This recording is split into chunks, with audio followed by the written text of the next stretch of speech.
you've read this already. They just keep coming out with one for couple. They keep coming out with new versions. It's been around for at least 25 years. And he's written a lot more books. Yeah. One for couple.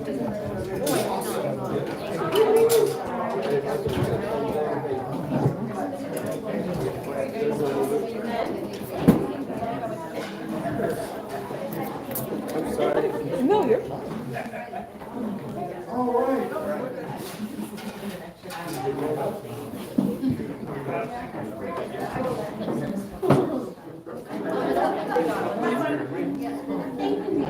Everybody got books? I got more. We need some more books. We good? Good. Perfect. I'm so glad you're here, and I hope you're excited to be here. Who's excited to be here? Woo! Oh, yeah. All right, that works. Okay, and I know the decorations look great, but if you can't see me, you need to put that down. You just grab your decorations, put it on the floor there. Kathy and her crew will not be offended. So feel free to move your stuff around as you need. Now, let's talk about the book. I'll talk about Gary Chapman a little bit. So he's been around for a while. 5 love languages. We talked about him. Who was here last Sunday?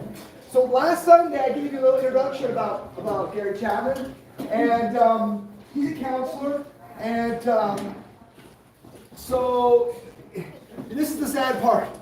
I still recommend that people who are married go to counseling. But I was reading, I don't know if it was this guy or this guy.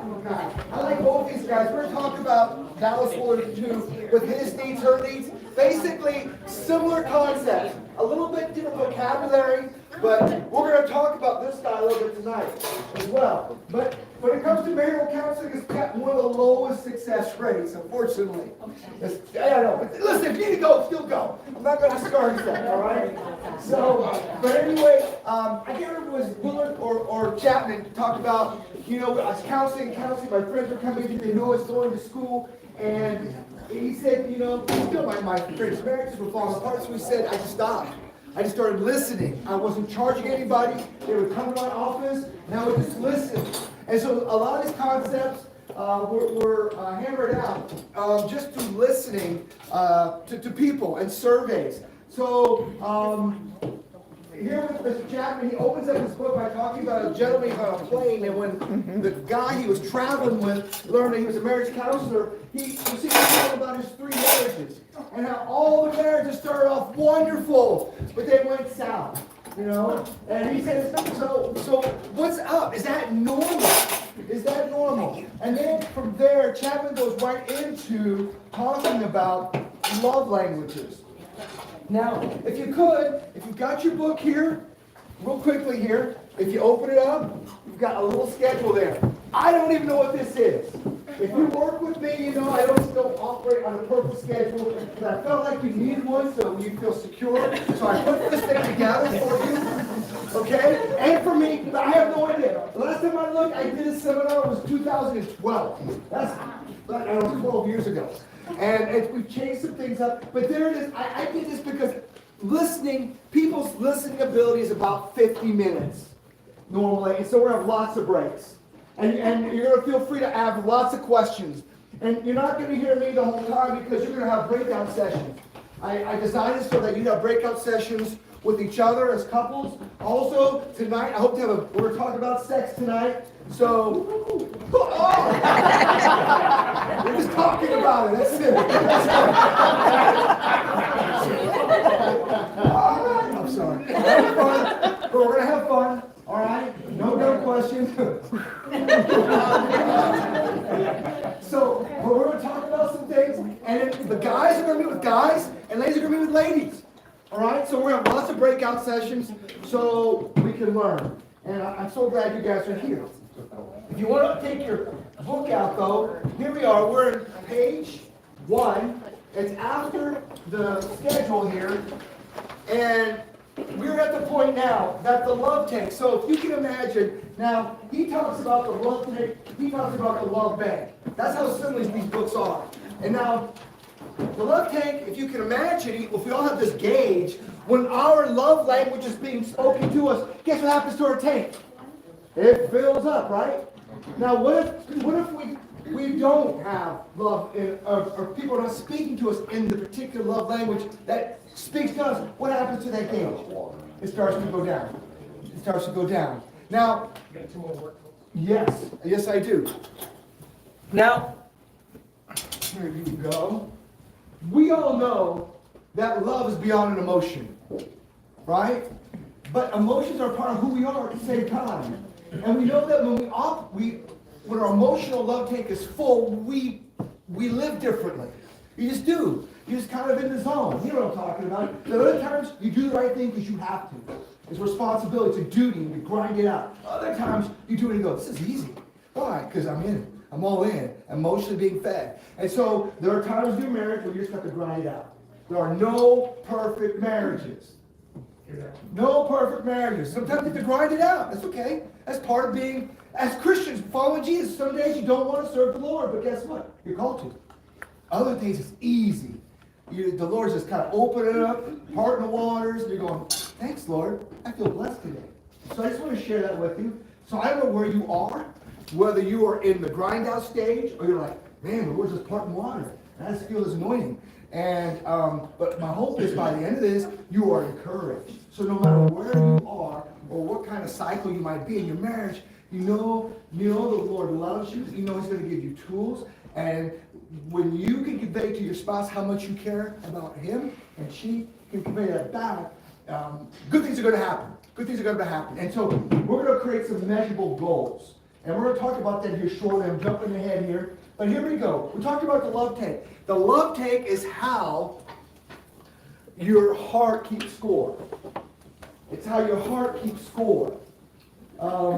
It's a metaphor.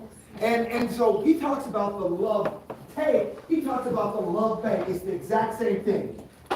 When you're fulfilling deep emotional needs, guess what's happening? You're making deposits. And when you're not, you're making withdrawals.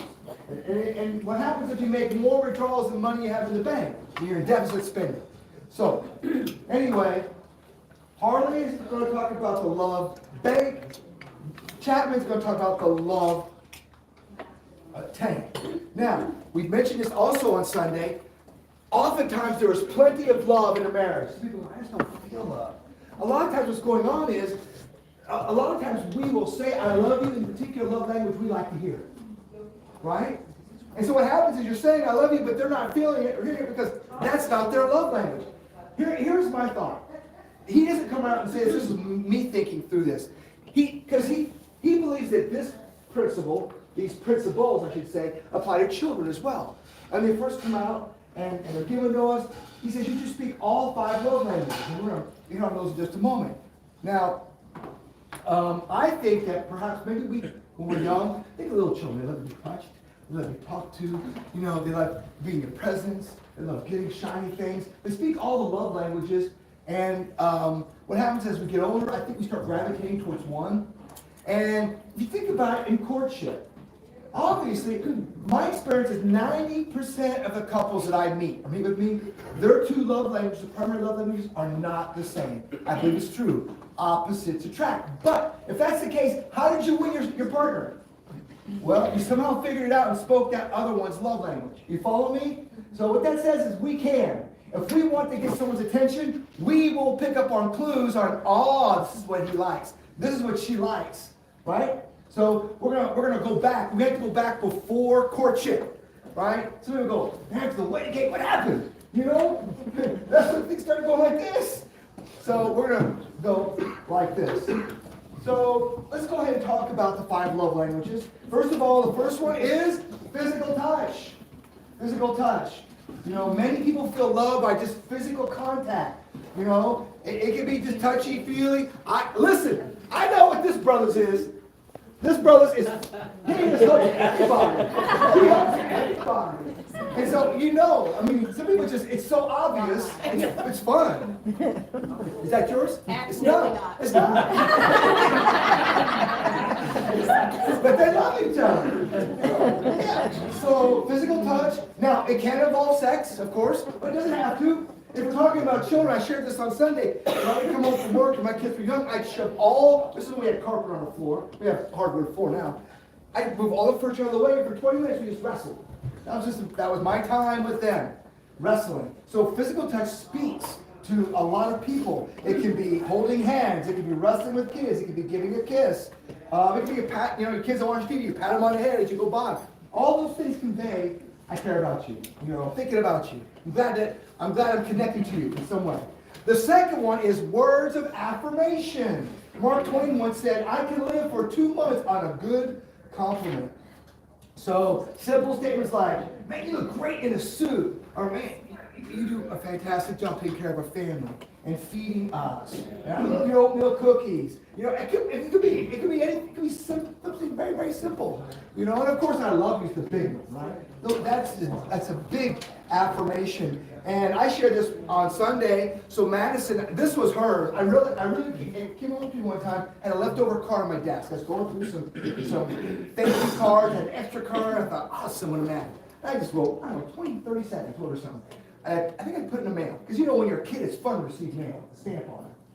So she got that, and like the next day, I got this huge sheet of paper. I bet she spent an hour, 2 hours on it, drawing this great big picture of how much she loved me. I definitely hit a spot. So that's one of her love languages, is words of affirmation. And it's Valentine's Day. What you guys do for Valentine's Day? Did you write a card? Did you? Yeah. Did you go down the Hallmark aisle at Walmart? You go, oh, I got some ideas. You know what I'm going to say? Not against the law. Just to look at some ideas. Right? All right. Sometimes it's just a little note, a little text. I love you. All right. Number 3, quality time. Quality time. So it can be just hanging out together. Hanging out. Alex and Rachel, they're living with us right now, and I saw them the other night. They're putting together a puzzle. That's how they spend time together. It's getting different. My wife and I, we walk. We listen to. We have Audible books, and we listen to a lot of John Grisham, a lot of books. We go to the dam, and even when it's cold, we'll go and we'll listen to books. That's how we spend time together. So quality time, being together, focusing on each other. That means sometimes the cell phones have to go off. Listen, I call cell phone time in bed. A lot of people, you're in bed with your spouse, and they're not talking to each other. What are they on? I call this emotional porn. Sometimes when you should be growing and connecting with your spouse, you're just, my Facebook page, what's the other people listen to? Instagram, or whatever. You know what I'm saying, You know what I'm saying? We spend a lot of time on these devices, right? And we should be connecting with our spouse, our partner. So, all right. Here's another one, receiving gifts. Receiving gifts. That's also my daughter's. She also likes to receive gifts. They can be little things. But you know what? That's what a wedding band is. Think about it. Gifts are symbols. Gifts are symbols. The church went through a series a few years ago where it was all about, we want to be neutral. We don't want to be threatening to anybody. So you go in, you couldn't tell if you were at a Walmart or in a sanctuary. You go into our church, you see a big giant cross there, you know you're in a Christian church. Symbols matter. Symbols say something. You see the big cross, you see the baptistry, you see the big Bible, all the people. And that all says something about our devotion to God. Symbols, they're not the big thing. It could be something small, like your spouse puts on the refrigerator, or wears on her hand or his hand. But symbols, they're not expensive, the smallest things. Remind you of their love. So that's another one. And last one is acts of service. Right. Helping with the laundry, helping with a project. That's my wife's, one of her major ones. Acts of service. We're different. That's cool. Everybody's different. Acts of service. So, okay, do you guys have any questions? Any questions so far? I'm flying through some stuff. I got a lot of stuff to talk about this weekend, so I'm not going to mess around. Yes. Okay. Yes. So if it's your love language, does that mean that's the thing that you like? Or that's the thing that you naturally do? So That's a great question. He would say, Chapman would say both. That's what you like, and that's how you often tell somebody you love them, which is cool, but that may not be Ross's primary love language, right? So acts of service, that's part of mine too, but that's definitely my wife's.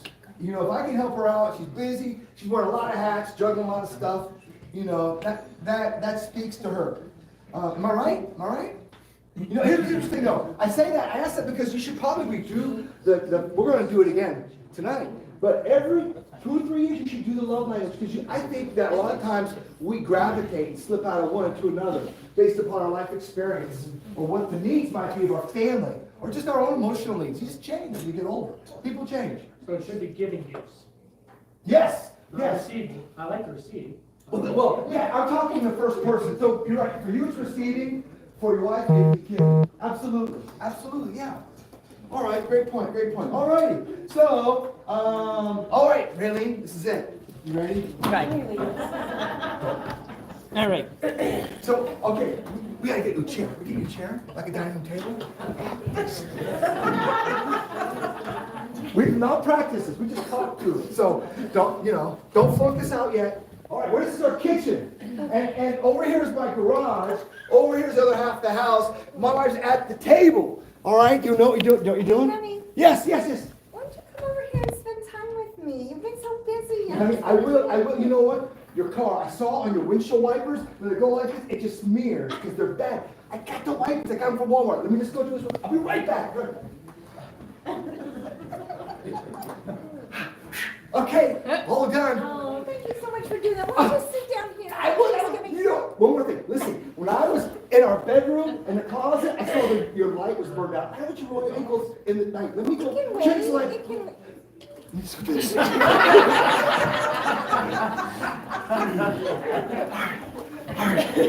All right.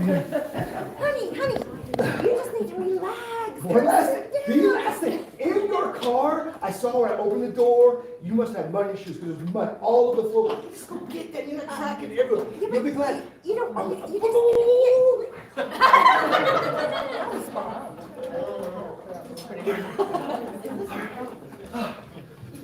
I'm going to bed. No. I'm coming too. So what's going on there? What's going on there? What's her love language? Quality time. What's my love language? Acts of service. See, that's how it works. That was a very simplified way. Great job. We even practiced that. Second career if I get fired. Came so naturally. Yeah, I think so. She is the drama director. All right, here. So here we go. Now, Chapman in his book, he's going to talk about fictional love. And you know what fictional love is. That is, you meet this other person and you're crazy, it's all flutters and butterflies, right? But then there's realistic love. And that's when the flaws come in. You know, when it's fictional love, you know, my guys and Alex did a fantastic job, found a fantastic wife, and I'm so happy for them. And you know, so Madison, I think I should dating now. We went through a stairs, and she would say this. We would go like, yeah. And I would tell her, I said, Madison, I said, if you bring them home, I said, in 5 minutes I'll size them up. I know exactly. I said, I've been on the block a few more times. I'm going to see stuff that you don't see, you know. And you who have older children, or if you're a discoverers too, eventually at some point, too, I mean, you care about your children, so you care on who they date. And I always told Madison, listen, don't break my heart. Bring me home with Jesus, man. Just bring me home with Jesus, man. Otherwise, you're going to break my heart. And you're going to disappoint me. And Nick loves the Lord. You have to pray for his dad. His dad is very sick right now. And he's my age. But anyway, so I just share all that with you, that there is real love and there's fictional love. And fictional love is what you see on TV, right? West Side Story, and all that. Romeo and Juliet, all the emotional stuff. Real love is when, hey, the emotions, they're not always there, but I'm going to do the right thing. I'm going to be here for you, and I'll have your back. And so, It's when the electrical shock service system is no longer working. And if you think about it, that's the agape love. We talked about that last week, right? The 4 different Greek words for love, right? And one of them was agape. That's not emotional love. That's love. I do what I do for your benefit, not because I'm necessarily getting anything out of it. You look at the cross. That was not fun for Jesus. There was no warm, fun feelings for Jesus. He was going to the cross because we needed it. And that's the kind of love. That's the kind of love we're talking about here tonight. So this is a kind of love. It's a choice. It's an unconditional love. It's love that says, for God so loved the world that he gave his only son. That's the kind of love that we're going to constantly gravitate towards. We're going to talk about some other loves, but that's the biggie. So here are our goals for tonight. I got 4. Listen in your notebook. Number 1, you're going to discover your love language before this is all over. Number 2, you're going to discover the love language of your spouse or soon-to-be spouse. We have some folks here who are going to be getting married, and I'm glad they're here. Tickles me. Pink, I'm so glad you're here. Number 3, we want you to understand how the love languages work. And 4, we want you to develop measurable goals and speak your spouse's love language. So what's you guys talking about? So what if I say, my goal is I want to be a nicer guy? How do you measure that? How do you measure that? I want to be a better person. How do you measure that? Now, if I say that my wife's primary love language is words of affirmation, I want to create goals that can be measured. So I might create goals that every day I'm going to tell my wife I love her. Every day I'm going to compliment her about how she looks. Guess what? At the end of it, that's measurable. Take a sheet of paper and just do it every day before you go to bed. Do a little check mark. I said I love you. All right, and that day if you didn't live up to it. Yes. Yes. Oh, I should have so fast. Can you repeat the goals, please? Are you trying to tell me I talk a little fast? Never. All right, guys, let's back up. So, number 1, you're going to discover your love language. Okay, I'm going to slow down. I just turned it down.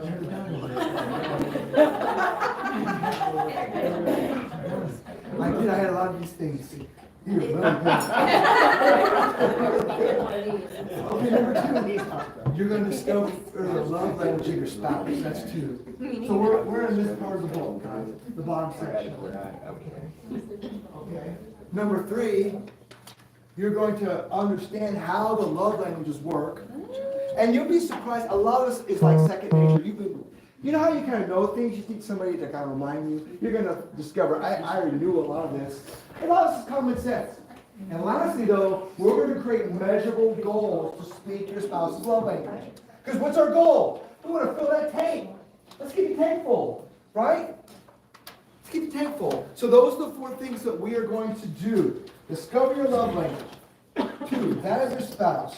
3, how those languages work. 4, measurable goals. Measurable goals. Okay. How are we doing? Woo-hoo! Woo-hoo! Okay.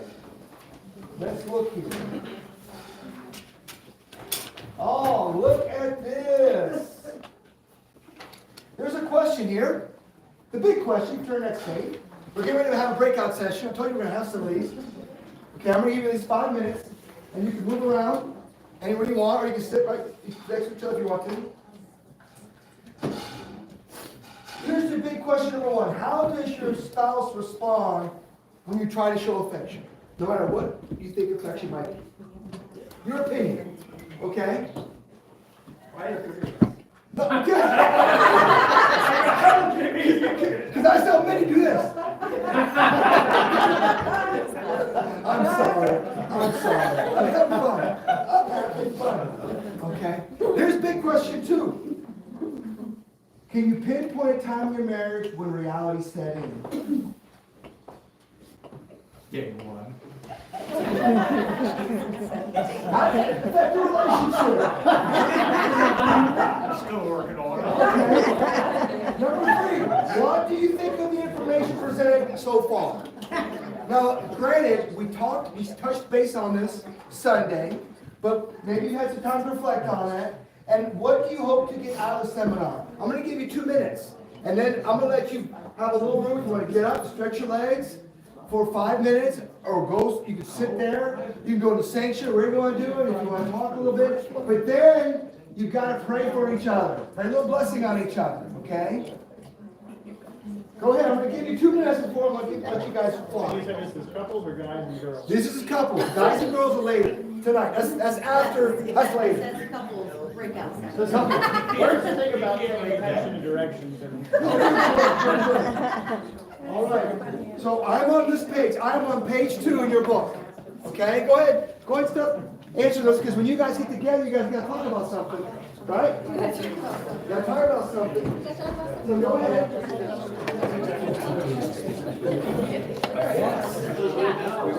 Yes. All right, listen, guys. Some of you want to go already. Go. I'll call you back. You got 5 minutes. 5. Go. If you want to stay here, stay. If you want to go talk and pray, go talk and pray. Oh, I thought we just wrote the answers down. Reading my response. Oh. I'll come find you. I'll come find you. Let's make sure the sanctuary lights are turned on. I need to sneak in here. I'm going to turn the sanctuary on for them. I'm just gonna leave it there for a couple minutes. Or you don't have to leave your light off. Okay, let's talk about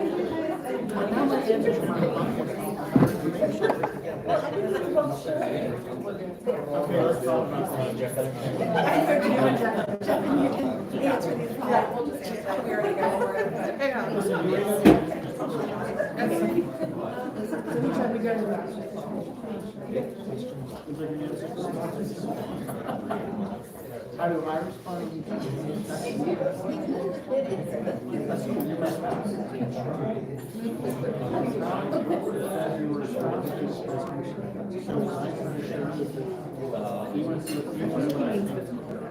You show me a text. Show me something, what you know.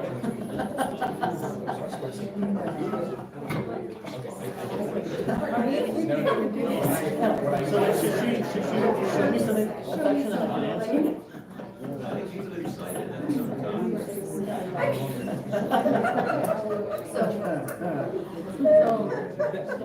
Did you have a question? Because I don't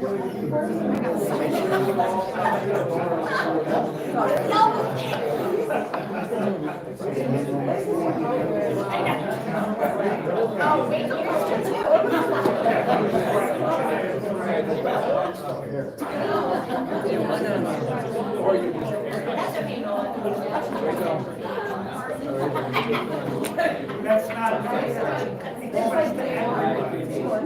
so you want to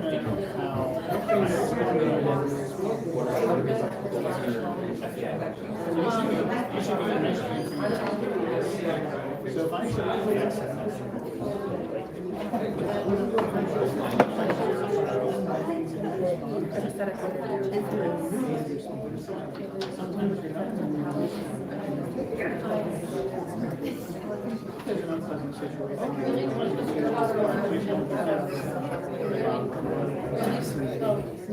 Hi. You're jumping ahead. I know. So you want We do have some. I am the one. Hey guys.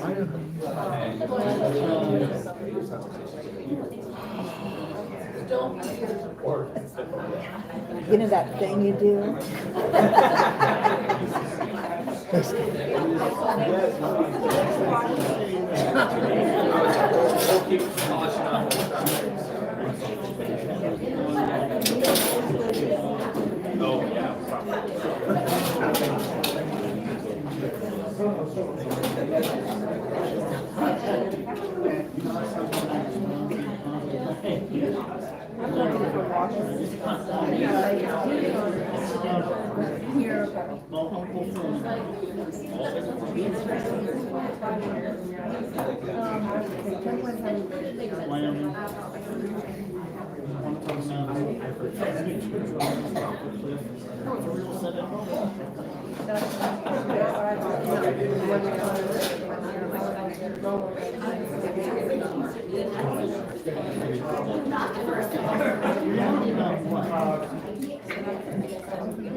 So like, butterflies go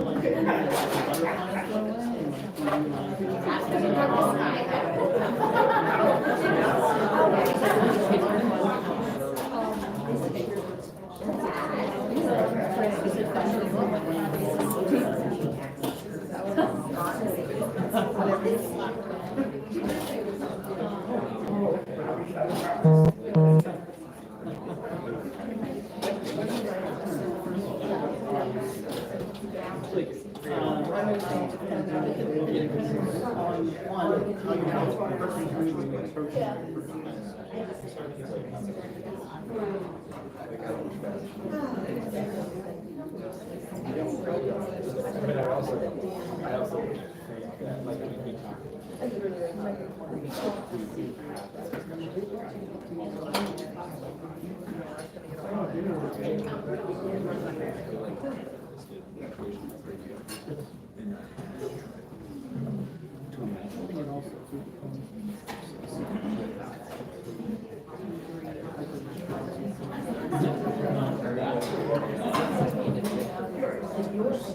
Let's move on.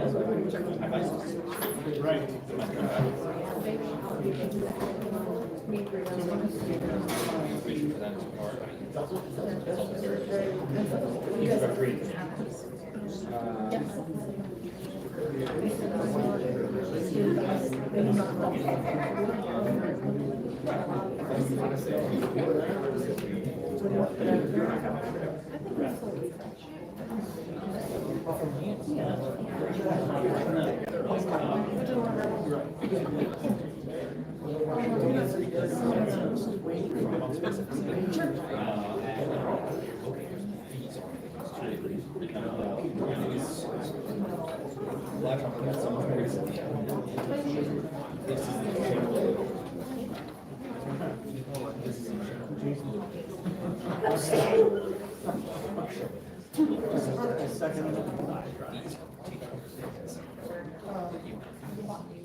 I'm trying to do things.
Yes.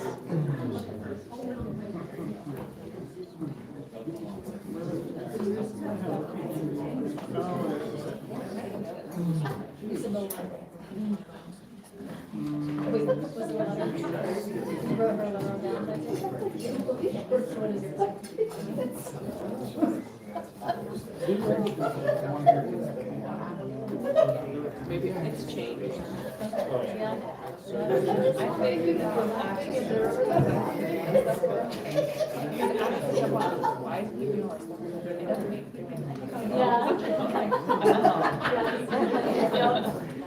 Yeah, we were laughing because Alex will do like, most of taxes and like, that's what you're, he doesn't like. Okay, we're coming back in. All right. All right, great, man. It's great to see you guys praying over each other. Yeah. So let me go ahead and was interesting, we were talking, and some things were brought up. So when we first married, we grew up in Kansas, and we got married, and I moved to Illinois, she went to Bradley University, she was in nursing school, and I went to Lincoln Christian College and Seminary. And we were, I don't know, 1,000 miles away from our families. And we were talking about the first big fight we got into. And we don't remember exactly the details, but, you know, emotionally you kind of remember things. And, I don't know, it could have been something like, he left the toilet seat up to me. I don't know. But, so she called her mom. And so, you know, the nice thing is she couldn't go anywhere. We were 1,000 miles away from her family, right? We had each other. So she go on 2-hour walks through Morton, right? She didn't know the streets real well. And her mom was so awesome. I remember one time she called her mom. Her mom said, listen, I love you, honey, but he's your husband. Go work it out. That's really important. Because you know sometimes our tendency is, oh, it's my baby. Come on home. And Marcy said to Raylene, go and work it out. And I just thought, man, my mother-in-law's in my corner. Praise the Lord. I had an awesome mother-in-law. You can come with all the mother-in-law jokes you want. I have an awesome mother-in-law. So, anyway, we were talking about that. And what was the last thing? We were praying. And another thing came to mind. Anyway, so, all right. I was hoping to come back. You got it one more time. Look, they're praying together. Hey, that's the best thing they could be doing. So, let's talk about love tanks here. We're going to move on to the next page. Moving your seminar. Let me ask, are there any questions? I'm covering stuff. You interrupt me whenever you want. This is your time. Okay? Are we good? Any questions so far? Okay, great. Let's look at here. So, if you look on your sheet, you've got 2 tanks. I want you to take a moment and draw a needle, or make a line on how much your craving for love is being fulfilled by your spouse. All right? Do it for you, but then draw a needle on your spouse's love tank to signify how well you think you're fulfilling his or her need to be loved.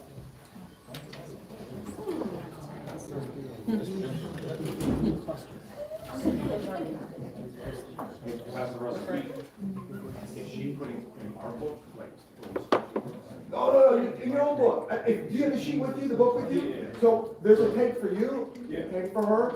You do yours tank, and then right next to your tank is her tank. And you put one for her. oh, so we have to, Yes, yes. Yeah, and then you're gonna have a little breakout session again. Again, these breakout sessions are gonna happen a lot. Listen, they're gonna be moving. We had a lot of food tonight, so we gotta digest it. We're gonna keep moving. So, all right. How we doing? All right, I'm gonna keep moving here. So, hopefully you've done that. It's not, you don't have to get real specific. You're guessing. There's a little bit of guesswork here. Your love tank, your mate's love tank. Now, we just talked about the 5 love languages. Physical touch, words of affirmation, quality time, receiving gifts, acts of service. Everybody gets those, correct? All right? You understand those concepts? So, here are 3 questions. If you turn the page, here are 3 key questions to ask yourself that will help you discover your love language. Number 1, what makes me feel most loved by my spouse? What do you desire above all else? If the answer does not leap to your mind immediately, perhaps it will help to look at the negative use of that love language. What does your spouse do or say or fail to do or say that hurts you deeply? If your deepest pain is the critical, judgmental words of your spouse, then perhaps your love language is words of affirmation. If your primary love language is used negatively, often it will hurt more deeply because not only is there a neglect of speaking your primary, but it's being used against it. You follow me? So that's the first question you can ask yourself. What makes me feel most loved by my spouse? Here's another question. What have I most often requested from my spouse? You know, Brandon was here. Come sit. All right? Quality time. Come sit with me. All right? Unfortunately, sometimes we might go, I feel like I'm being nagged, when really it's just a request to fulfill a need, an emotional need. Finally, a third question. How do I express love to my spouse? chances are what you're doing for her is what you wish she would do for you.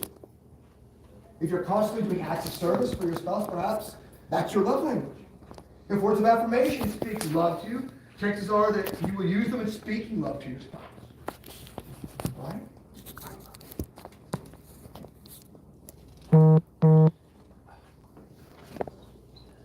Any questions? Okay. Now, from what you know of your mate, we're moving on again. Or number 3. Of the 5 love languages, what do you think your primary is? And you may, some of you have already taken this because you were here Sunday. Some of you actually reached out to me. I appreciate the feedback, always. Which of the love language is your primary love language? And which do you think is your spouse's primary love language?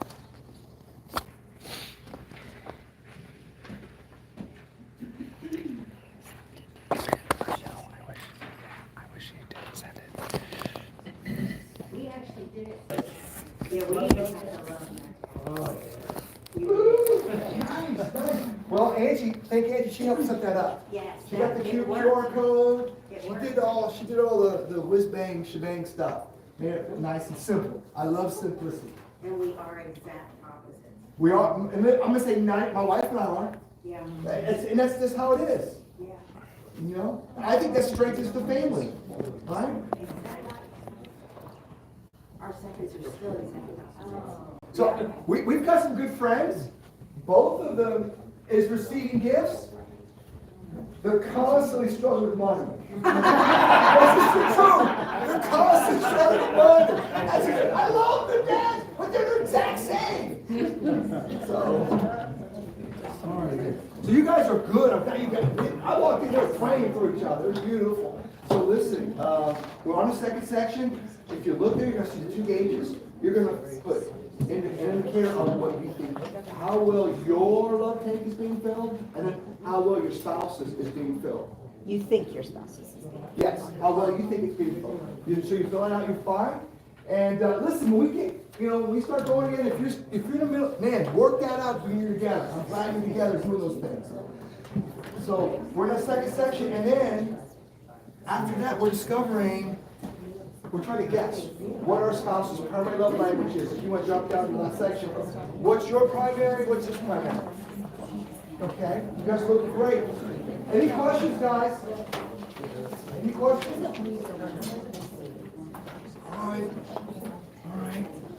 All right, so now we're going to have another breakout session. You can do it here. So what I want you to do, if you look on number 4, you're going to have 5 minutes. First, you're going to compare your love tank measurements. Then you're going to share what your mate's primary love language is. And listen, if you need more than 5, I will give you more than 5. I just put that in here. We have 8. You want 8 minutes? Yeah. You want 8 minutes? That girl wants 8 minutes. Her dad wants 2 minutes. Eight and a half kids. So listen, under main point 4, Roman numeral 4, those are the questions you're going to ask. I'm going to give you 10 minutes. All right, go. Hey, why not? Right? We're doing good. We're cruising. All right, baby.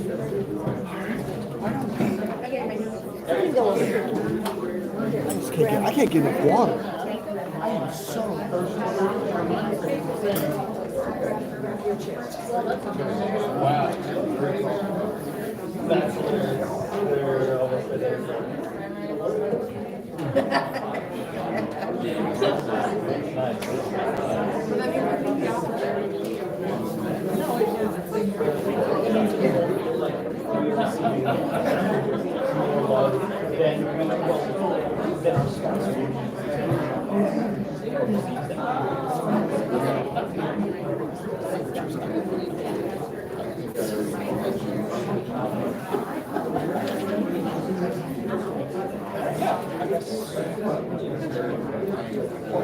So it really matters.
Again, I feel like it's What this is something that's like, oh, okay, let's check it out. Otherwise, I'm gonna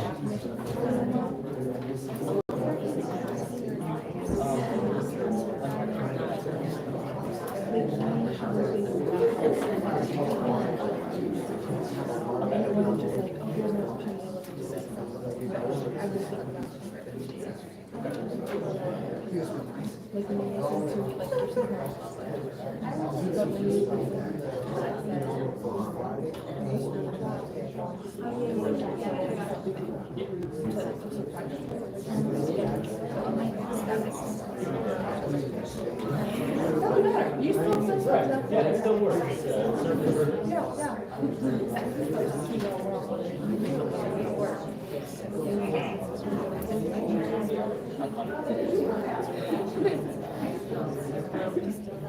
yeah, I think that.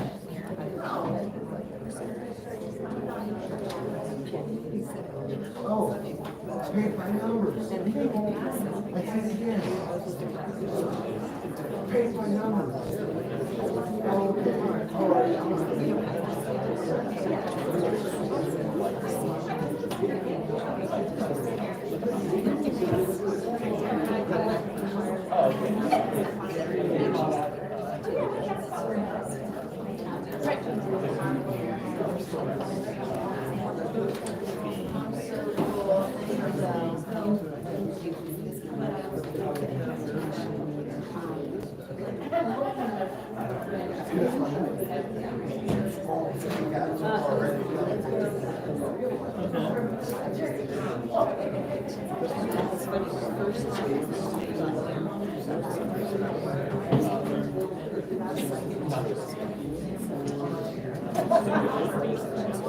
What's your second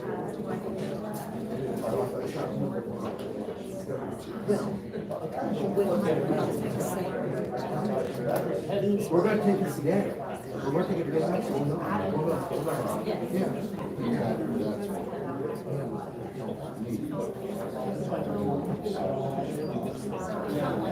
I'm like the nurse. Even though it's just friends, when I'm up there.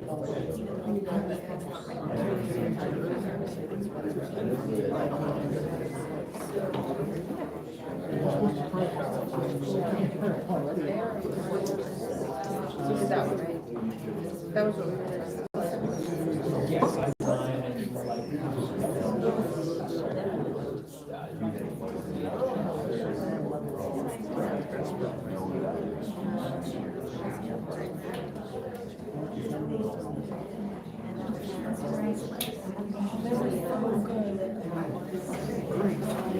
Okay. Oh, thanks, Chris.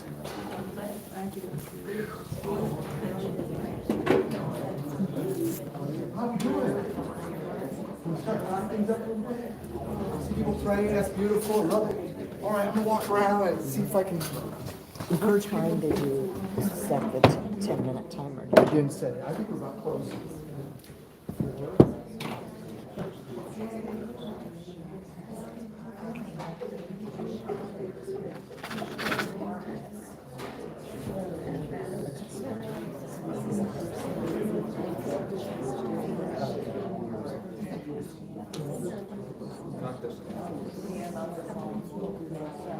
Her parents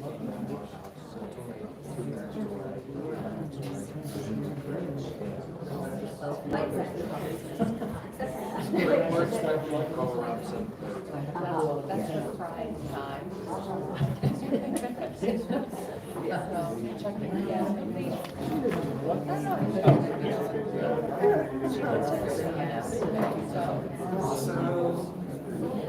Okay. Awesome.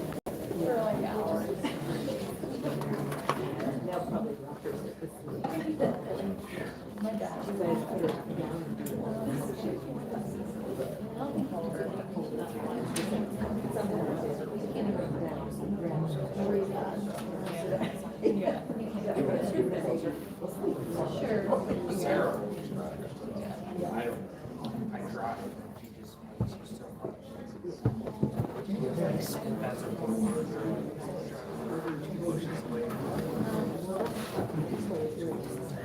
a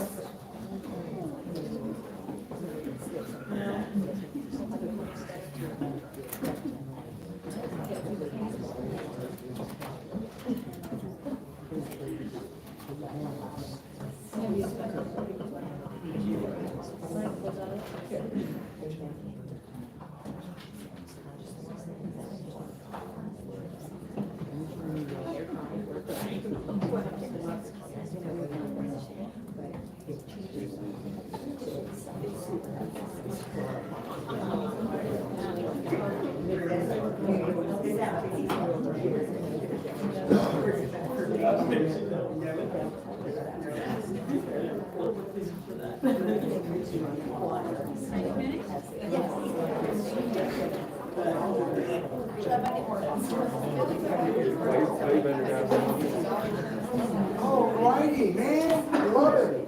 I love seeing you guys. You guys are blessing me when I see you praying for each other. It's beautiful. Okay, so I'm gonna feel free if you want to get some coffee anytime. You're never being rude to get anytime to go get what you would do, bathrooms, whatever. So I'm just gonna keep moving forward. I'm actually Romans numeral 5. Love is a choice. So when we speak each other's love language, our love tanks remain full. If we do not, then our tank slowly drains. That's obvious. What if the love language of my spouse is something that doesn't come natural to me? What's the answer? Duty. Learn to speak it. Learn to speak it. That's the answer right there. So if it's not natural, okay, learn to speak it. Now I can give you a card that shows you. It comes right from God's word that says you can speak it. All right? So here we go. Here goes behind as well. There you guys go. So these are each of these are scriptures. Angie laminated them for us. Why? Because you know this is a good place to go? When you get ready in the morning, in your bathroom, on the mirror. My bathroom, there's steam everywhere. So that's where we laminate them so that they'll last a little longer than just pure paper. Right? So these are the scriptures. When you're trying to speak your spouse's love language, put this somewhere. Start your morning off this way.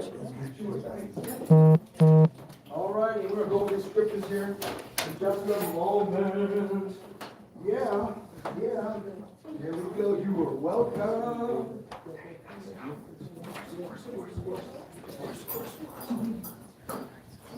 All right, has everybody got a card?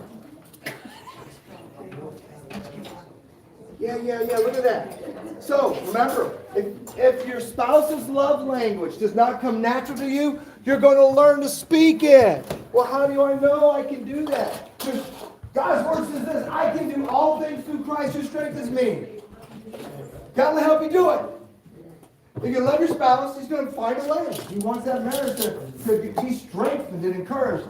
And here's the second part. There's a really, really important verse here. This is how marriage works. Philippians 2, 3, 4. Do nothing out of selfish ambition or vain conceit, but in humility consider others better than yourselves. Here's the game that gets played. Well, I'll do it when she does it first. Is that what this verse says? That's what the verse says. The verse says, but in humility consider your spouse better than yourself. So if you each do it for the other, guess you don't have to know who's going to go first because you're both going to be doing it. Each of you should not look only to your own interest, but to the interest of others. Let me modernize this and make it applicable to marriage.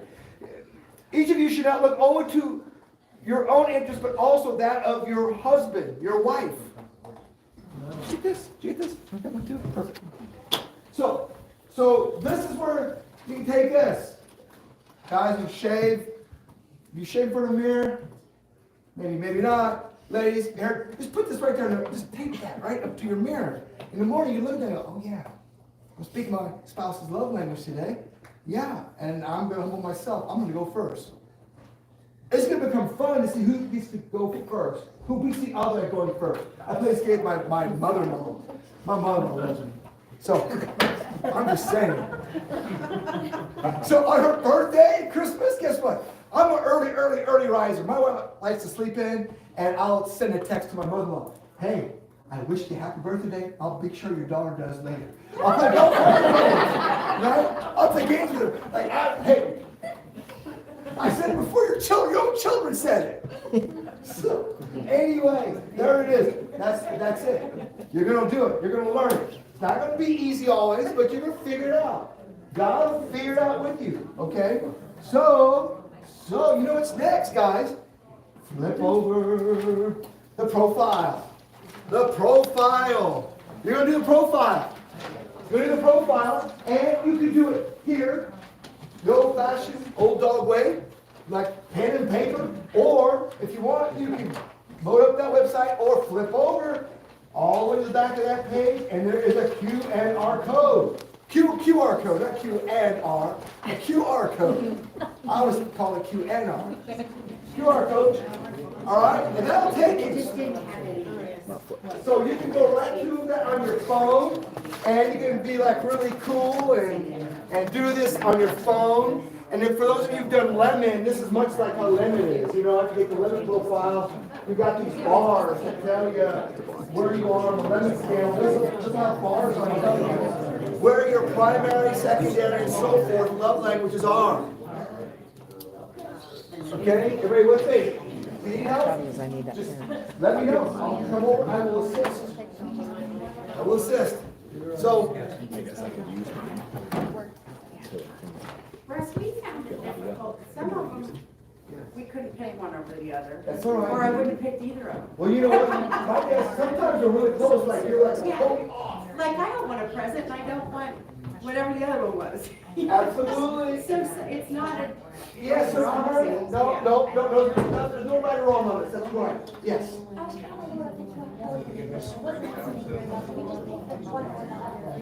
And either one. You can do the QR code on the phone, or you just do it right there on the paper.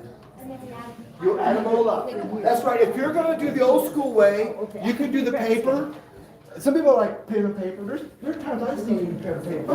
You know? But the neat thing is if you do the QR code, Yeah. it gives you your answer instantly at the end. You can email it to me and put it in the app, and it's easier to compare you and your husband. So you can ask too, huh? Yeah, oh, yeah. We're gonna ask. Yeah, it goes right with it, and that way, and he sent me a code, All right. and then I can see his right next to mine, and I can see that Different.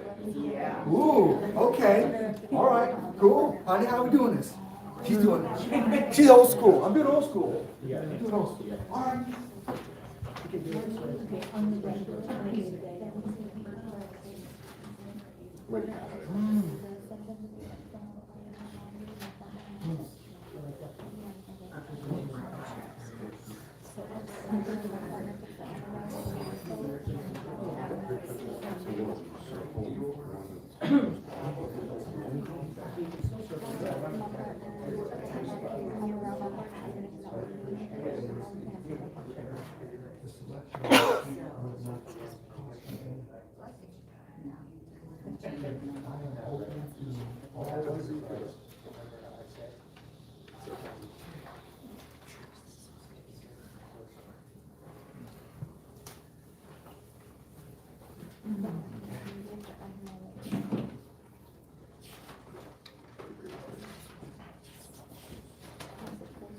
Now, for those of you who are doing old school, I think it's very obvious after you do it, you're going to add up at the end.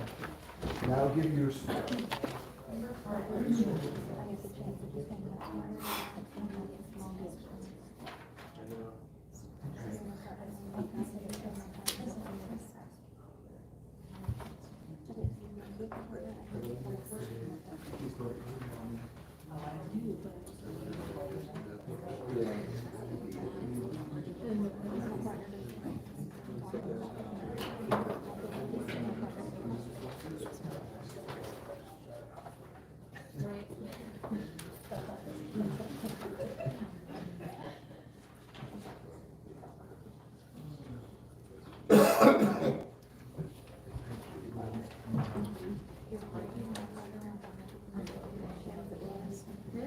So here's what's going to happen is you guys finish this up. Again, breakout session.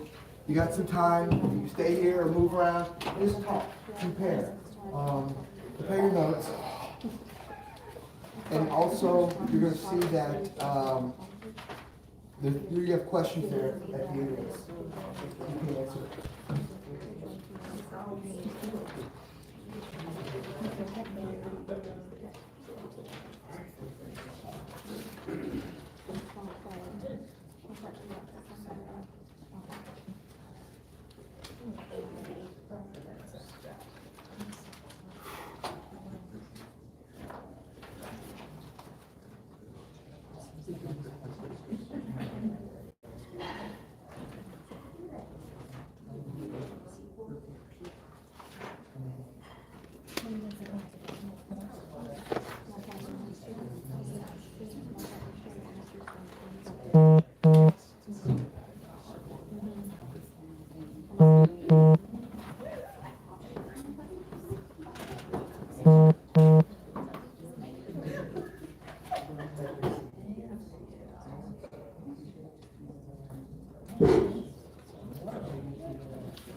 That was beautiful right there. Thank you very much.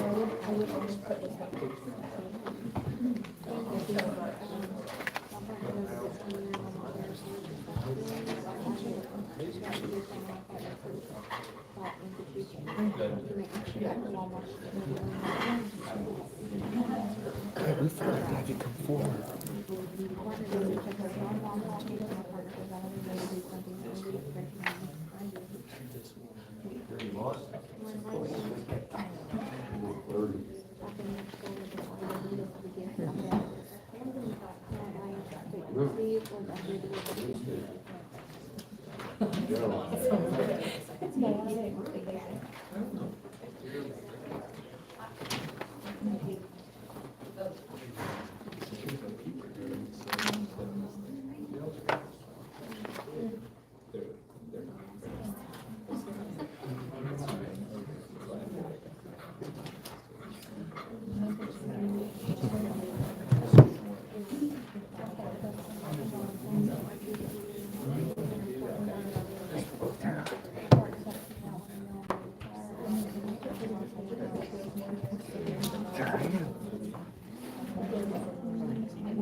It's quality time. And yes, what was it? Quality time and yeah, I was right. Yeah, it was just different. Here's why.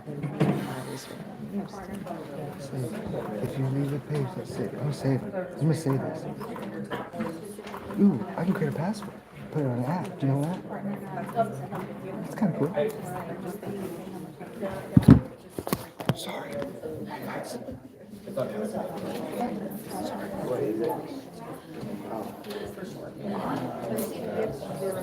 Oh my goodness.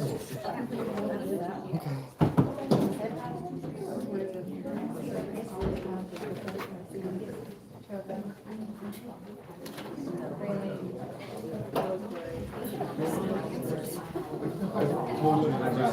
I'll take care of you.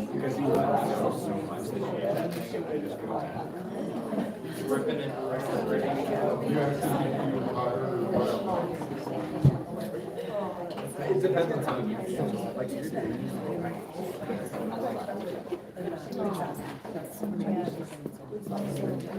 but there's sometimes actually there was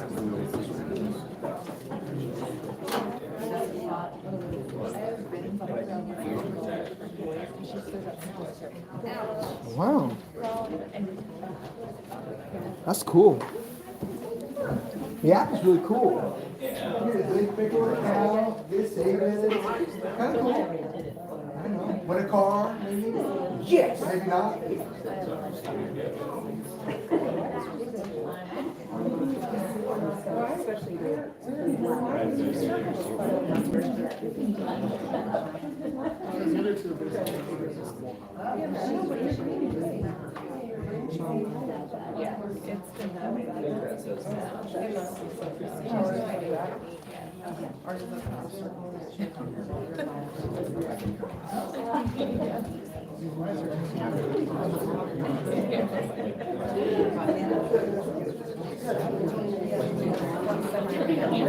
It shakes out and just don't answer it, right? You're still gonna give it up. I have agreed. Doesn't mean it's not shooting through it, it's not going on. I never even. I didn't answer something.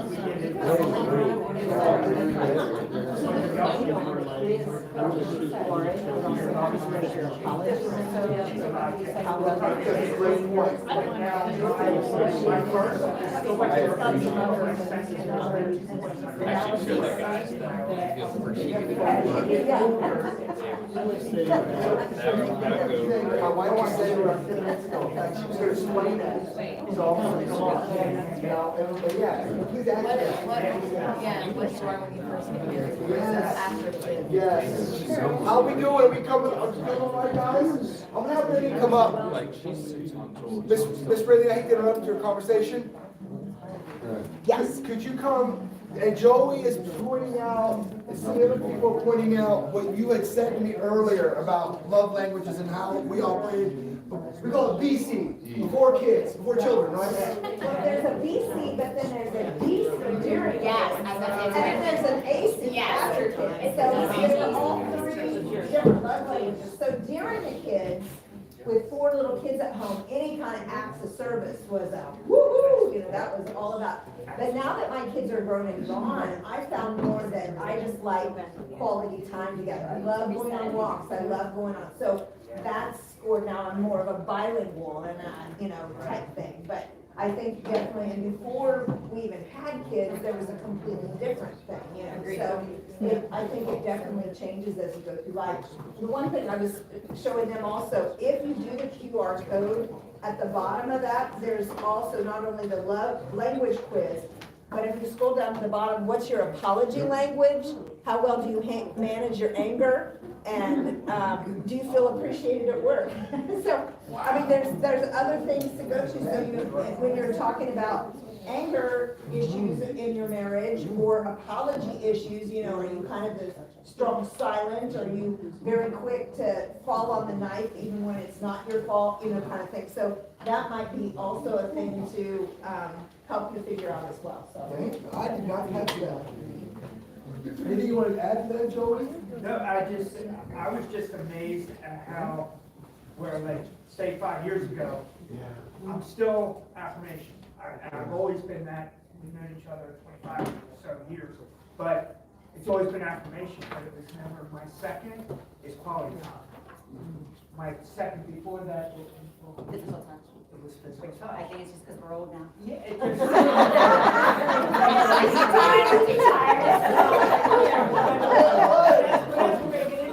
Physical touch meaning a hug out of nowhere. Sure. That means more to me now than it did. Sure. Of course. No, thank you. Thanks for sharing. And we're going to talk about that. That's the first one. And we're probably going to spend an enormous amount of time talking about physical touch. Here are the 3 bigs, the biggies. When people come and say, I want to be a pastor, here's the 3 main reasons why people come and visit with me. First one is sex. Second one is finances. Third one is communication. Those are the big 2. Those are the big 3. That people will come and let's just sit down and we'll talk. And basically what we're going to talk about here is what I say to them.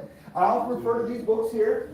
And we're going to talk about some more books here that are wonderful reads that I hand down regularly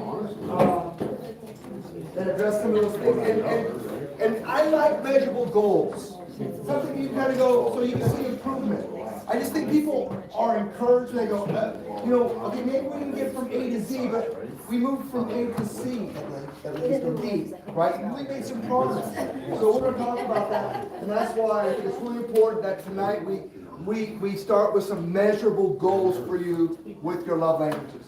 So it's so funny, again, we took the love language thing. I knew this, but I mean, again, my top 2 are her bottom 2. I mean, like, really, like, she scored 5. You know? It's obviously, that's how it is. That's how it is. So, do you have any more questions? Hey, so physical touch and quality time, don't they kind of overlap a little bit? Yes? Yes. And I just got a question on it here. She said, well, I thought quality time would, so if it's physical touch. So when we talk about Lou, he talks about one of his basic needs is recreational time. And I was also asked, isn't physical touch and recreational time also a lot of life? So we're gonna talk Well, it about depends on who's touching, I guess, right? There's a lot of touching. So listen, I'm gonna give you, you've been fantastic. Once you'll get a cup of coffee, go get some water, I'm gonna give you 5 minutes. It's actually a great time. It's actually a great time. Get up, stretch your legs, 5 minutes, we're coming back. And listen, we're gonna talk about sex, all right? So, that's it. Let's go. That's it.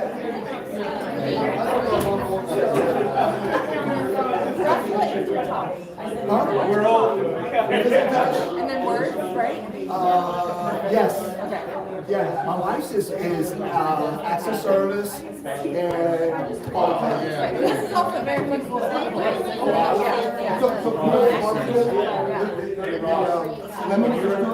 have a marriage code.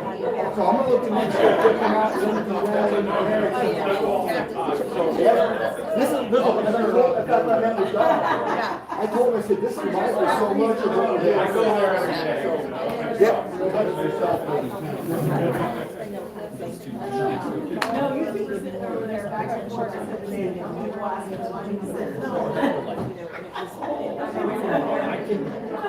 I told Russ earlier, when you popped in and let us know that the vibration was up. That's all. Exactly, I said,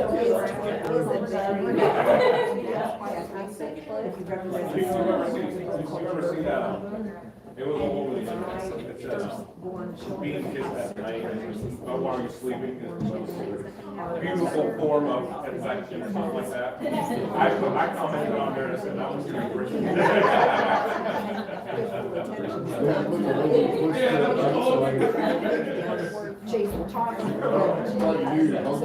Or if you live alone. That's also a problem. With no dog, no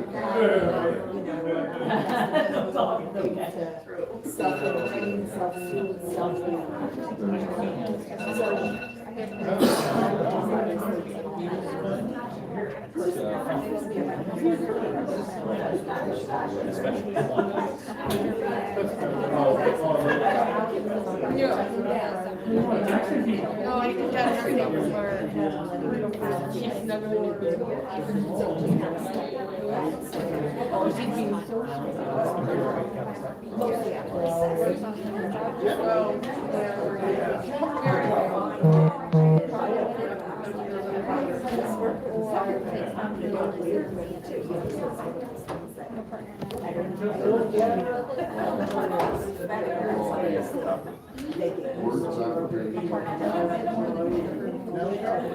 I think people that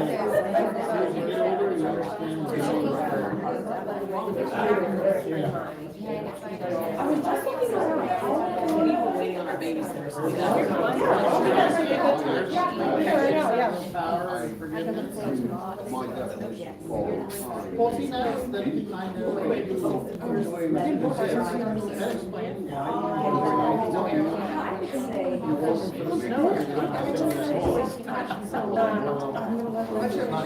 I saw you had a dog on your shoulder. Guys, our ladies who cook for us, they're about to leave. Would you guys just go swamp up and tell them what you love them? They did a fantastic job tonight. If you could just go stay here for me.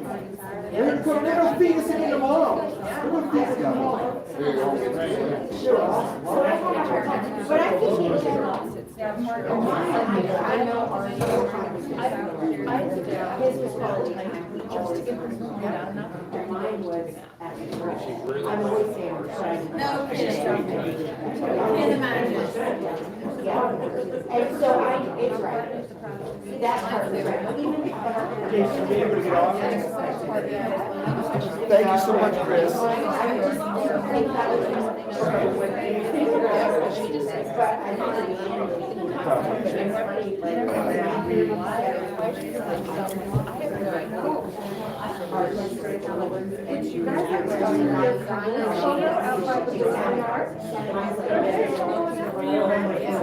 Yeah, I thought that was. Yes, yeah,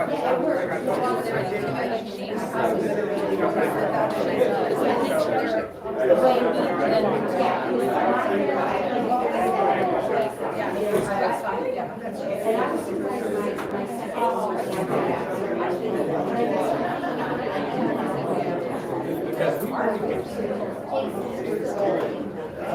No, ours literally, ours. We got it out of the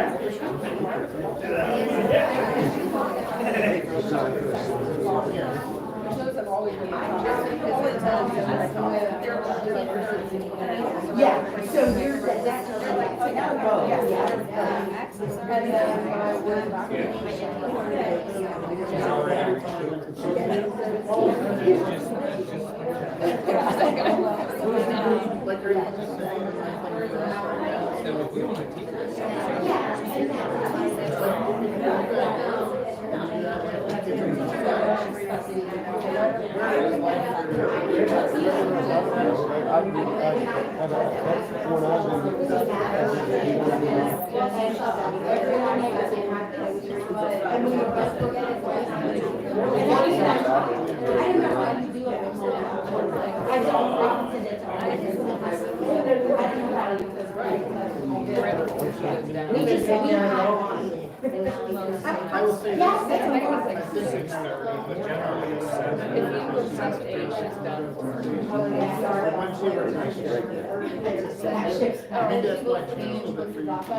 And then And then she went from like 5.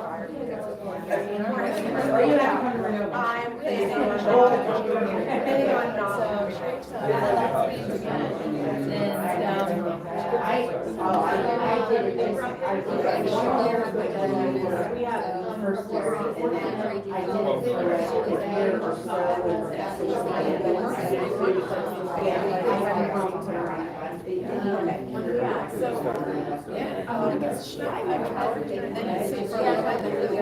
Yeah, because I couldn't do that. I just wanted to get everybody else. And I would do like this. She's not like chump chump.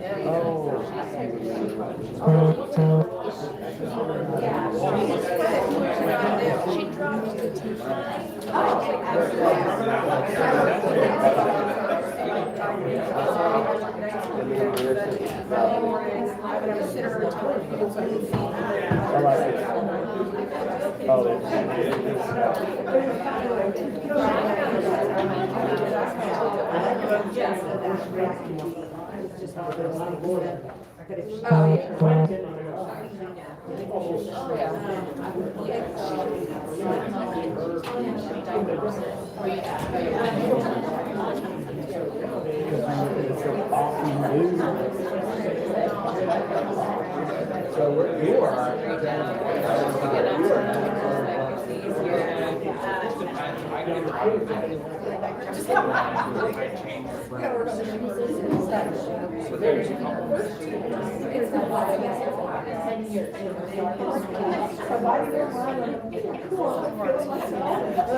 What's that? No.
Hey, what do you say?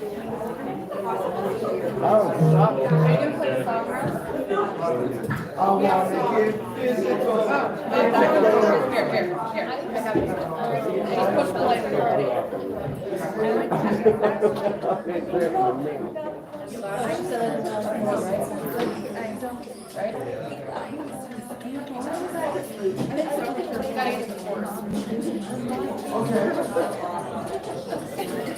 He's like, what?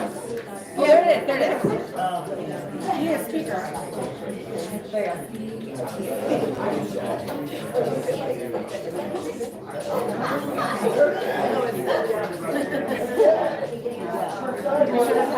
You should have. You should have. That would work. I know. It's perfect. That's perfect. All right, ladies and gents, we're gonna jump in. Are you guys with me so far? Yeah. Listen, we've already been here 2 hours. I think it's gonna snow, so we had to leave to get the other side of the road, we don't need your backpack. I do my private lessons at home.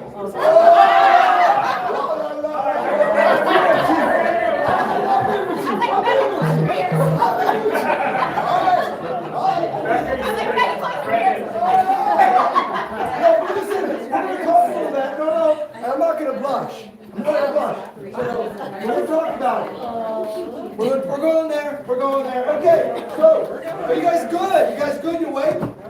I'm serious. 2 hours. So we've been listening. All right. Let's just go. Let's just go. All right. So we are in your book. Steps 4 and 5 to top and look like this. Okay. Look like that. Beautiful. All right. Not all touches are of the same value. That's the word in the blank. V-A-L-U-E. Touching communicate pain and pleasure, love and hate, approval and disapproval. So you got the extremes there, right? It can communicate pain and pleasure, love and hate, approval, disapproval. Reminds me of Ecclesiastes 3, right? Okay. There are various kinds of touches. Embraces, right? Embraces with someone who is grieving. You know, and this is a mistake I think sometimes we make. Sometimes when people are grieving, we feel this need to say something, and the best thing is to keep our mouth shut and just go hug them. That says more than anything. And that way you don't say the wrong thing. Sometimes there's nothing you can say, but the power of presence, the power of a physical presence can communicate a lot. More than what words can do. So embraces with someone who is grieving. A hug or handshake with someone you view as a close friend, like a brother or sister. I was watching this Jewish movie last night, and all the Jewish men, they hug and they kiss each other. They just do. They're just very affectionate people. You know, on each cheek. There are also romantic and sexual touches. B. Physical touch is a powerful vehicle for communicating marital love. Holding hands, kissing, embracing, sexual intercourse are all ways to communicate emotional love to one's spouse. And for some, this is their primary love language. And without it, they feel unloved. Excuse me. What was B again? Physical touch is a powerful vehicle for communicating marital love. And A. Oh, you're talking about B, small b, I'm sorry. No, it Upper or lower case? it was big B. Big B, little A. Big B. All right, listen, big B. Physical touch is a powerful vehicle for communicating marital love. Little A, holding hands, kissing, embracing, sexual intercourse are ways to communicate emotional love to one's spouse. And little b, for some, this is the primary love language. Without it, they feel unloved. Okay. C, in marriage, the body is made for touching. So, it's made for touching. So now we're going to go to Song of Solomon. That's that perforated section of the Bible. You know, you can only open it. You will blush if you read this. This is one of those, listen, you don't want to read all the Bible to everybody, like your children. There's some books you got to wait. You shouldn't. So, but anyway, Song of Solomon involves a woman, her lover, and a woman's companion is called the Daughters of Jerusalem. This book celebrates sexual love and marital fidelity between a husband and a wife. Here we go. You ready? This is the woman. I think I put this in your text. Look. Let him kiss me with kisses of his mouth, for your love is better than wine. Oh, that his left hand were under my head, and that his right hand embraced me. We're in chapter 7. This is the man. How fair and pleasant you are, O loved one, delectable maiden. You are stately as a palm tree, and your breasts are like its clusters. I say I will climb the palm tree and lay hold of its branches. Oh, may your breasts be like clusters of the vine, and the scent of your breath like apples, and your kisses like the best wine that goes down smoothly, gliding over lips and teeth. That's the first scripture reading this Sunday. It's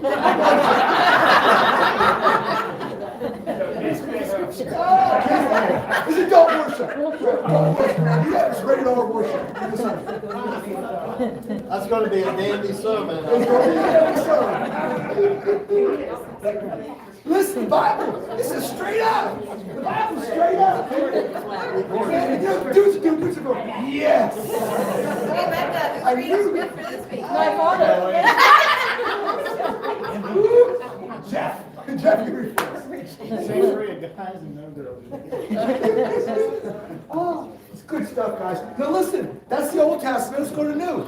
Let's go to New. Okay? We are in 1 Corinthians 7. Now, concerning the things about which you wrote, so Paul's been back and forth with Corinthians. Actually, we have 2 letters. There's at least 3. Some people think we might have a total of 5. And we just don't have them. We have these 2. So, but anyway, you get the impression that Paul, with his church, they're corresponding back and forth through correspondence. Now, concerning the things about which you wrote, Paul's talking to the Corinthians. It's good for a man not to touch a woman. The Jews go, really? Really? Now, there's some uncertainty with this first verse. The Greek word for woman and wife are normally the same. Gune is the Greek word. Now, this verse could be about celibacy, because later in verse 7, Paul is going to say, I wish you were as I am, single. Being single, he could devote more time to the Lord, as opposed to having a family. So, I like how the NIV translates this. Verse 1. Now for the matters you wrote about it is good for a man not to marry. But because of immoralities, each man. Now listen, you gotta keep these in context, because what was the mandate at creation? Be fruitful and what? You can't do that without marriage. So keep things in context. Keep things in context, and you'll see that as we unpack this section. But because of immoralities, each man is to have his own wife, each woman is to have her own husband. The husband must fulfill. Now, this word in Greek is in the imperative mood. In grammar, that's a command. It says fulfill here in the ESV, or excuse me, in the New American Standard. Is it New American Standard? Yes. Yes. In the ESV, it says give. Give. His wife give his duty to his wife, and likewise also the wife to her husband. Now, the word for duty here is a contractual obligation. It's used in both financial and relational context. In marriage, it refers to fulfilling one's duty to someone's sexual fulfillment. Any questions? Paul's pretty clear here. Okay? This is important. This is important in the marriage. It's an imperative mood, again, in grammar that's the mood command.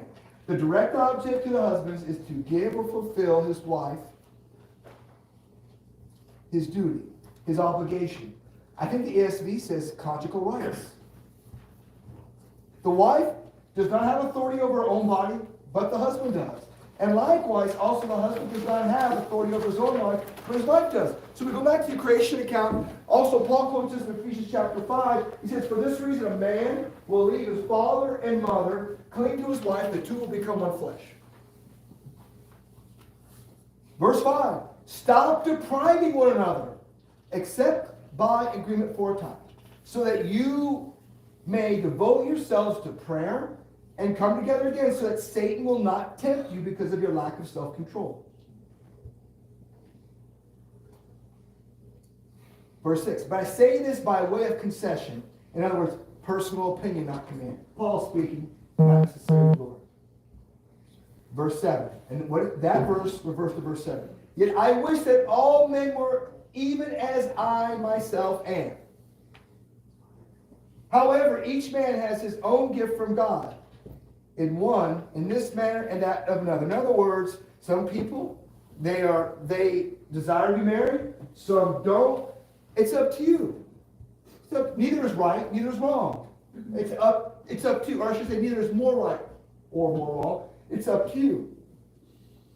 But look, he keeps talking in verse 8. But I say to the unmarried and to widows that it's not good for them that they remain.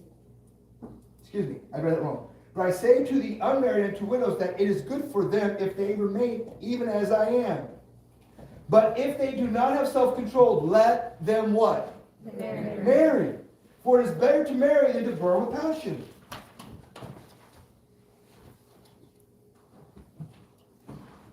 Are we good? The marriage stifles your passion. And it fulfills your passion. No, it satisfies your passion. Oh. It satisfies your passion. Okay. Proverbs. Let's go back to the Old Testament. Proverbs 5, 15 to 23. Look at the metaphorical language here. Drink water from your own cistern. Flowing water from your own well. This is sexual. Okay, so you gotta change. Metaphor. Okay, Bible doesn't always speak literally. Sometimes it speaks in figurative language. Should your springs be scattered abroad, streams of water in the streets? Should I be sharing myself with the whole world? Let them be for yourself alone and not for sharing with strangers. Let your fountain be blessed and rejoice in the wife of your youth. A lovely deer, a graceful doe, may her breast satisfy you at all times. May you be intoxicated always by her love. Why should you be intoxicated, my son, by another woman and embrace the bosom of an adulteress? For human ways are under the eyes of the Lord, and he examines all their paths. The iniquities of the wicked ensnare them, and they are caught in the toils of their sin. They die for a lack of discipline, and because of their great folly they are lost. So we're getting these pictures, and we're starting to get stuff put together regarding sex and marriage. It's beautiful, it's meant to be enjoyable, it's meant to fulfill deep emotional needs, it's meant to be sacred, it's not shared. It's between two people who've made commitments for life, that's it. Oh, the pastor, there's no advice on this. I mean, we can talk about what people think or what the world thinks.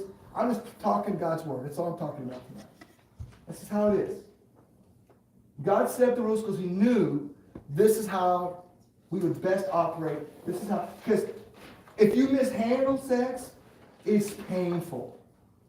It's painful to recover. And I think some marriages, when that's been violated, they can forgive each other, but the wounds, some of them, they last for the rest of their lives. Yes. And if I could also add to that, I think marriages that are based on passion and sex are doomed. And the reason I say that is because that's what happens when the one spouse falls out of that passionate love. That's when they go. Sure. Yes, and we're going to talk about that a little bit too. Because obviously, we're going to talk about, when he's talking about not everyone has the same love language. And you know, sex means different things to men and women. And neither is more right than the other. That's just how God hardwires us. In fact, we're going to talk about some of these other books that talk about that. I'm just watching my time. But yes, thank you. Thank you, Joey. So, I'm just looking here. I have some other things I've written down. I think I already hit on them. All right, let's keep moving. We did all these already here. All right, I guess we can answer these questions. To whom is this passage speaking to married couples? What are they commanded to? They're actually commanded to enjoy sex. Did you notice that? No, it's not like, oh, it's my duty. No, enjoy it. Enjoy it. All right? Now, it doesn't mean you don't have to know your partner. It doesn't mean two people necessarily are hardwired in such a way that they're going to view it the same way, but it can be enjoyable, especially when you see it as a part of me serving in my marriage. It's part of, I'm in a deep need for my spouse. Where should sexual love be and practiced? Alone, not in public. You and your spouse alone. Why are married couples to avoid adulterous relationships? Because it's sin, and it leads to great loss. Great loss. So ways that we can physically touch each other. All right? We can squeeze on the shoulder. Squeeze on the shoulder. Right? A gentle pat on the back, or a nice stroke or pat on the cheek. You know, a firm grasp of the hand, a hug, a passionate kiss. Ladies, gentlemen, you want to add something?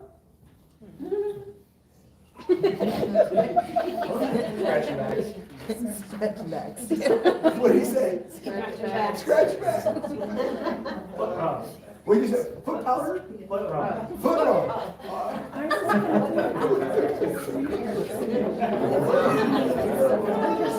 Back rubs. Back rubs. Yeah. Oh, you guys are popping your resist. I think it's a couple times my wife. Let me get that. You got a big black hair. Let me grab that.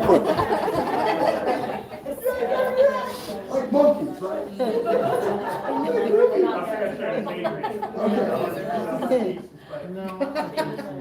Dad, that kid on the back of your neck, let me get it. I'm like, that's weird. We're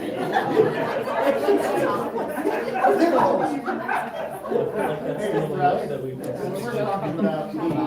This is we're leaning towards conversation here that this is non-sexual, correct? Well, I mean, we're both.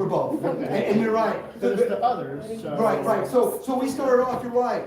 We talk about different kinds of touch. Right. Men touch each other. We hold hands, we shake hands. We give bear hugs, right? We shake hands, we bear hug. With our children, we wrestle our children. And with our wife, we can hold her hand. In fact, I was thinking about this last night. So, sometimes when we slow down, we'll be watching a show together. And I always make sure if I grab my wife's hand, it's like to hold her hand. Let's hold her hand when we watch our show. So, all kinds of touches. And now we're going to talk a little bit about, we're going to get a little deeper into the sexual component here. Can I answer your question? Yeah, just because this in D here says touching others. So Right. Obviously, you're not. And obviously, and that's where not all touches have the same value. You've done it, and I've done it too. Gentlemen, and it's cool. I'm glad that we're a church that we hug a lot, but we have to be careful. Mm-hmm. You know what I'm talking about. There is a hug, and then there is a hug. You follow me? And we have to be careful. And listen, if I go, I'll ask if I give you a hug. Not every lady wants to hug you. You might be we're huggers, aren't we? Not everybody wants to hug us. That's okay. It's all right. But I do always ask. I'll give you a hug, but some people aren't comfortable. I have to respect that. Right? So, you know it and I know it. Our hugs need to be, in our church family, godly hugs. You with me? Godly hugs. You know what I'm talking about. And there are out in the world, in the business, there are people who want to hug. They want to hug. They like to rub.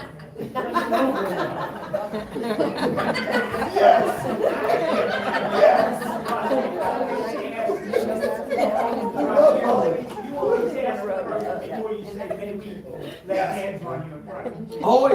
When I pray with somebody, I always ask. That's out of respect. We all have the sacred space.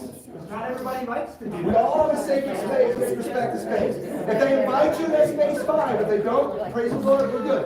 All right, perfect. Anything else you guys want to say about that? Okay? All right. Listen, I want to talk about this book.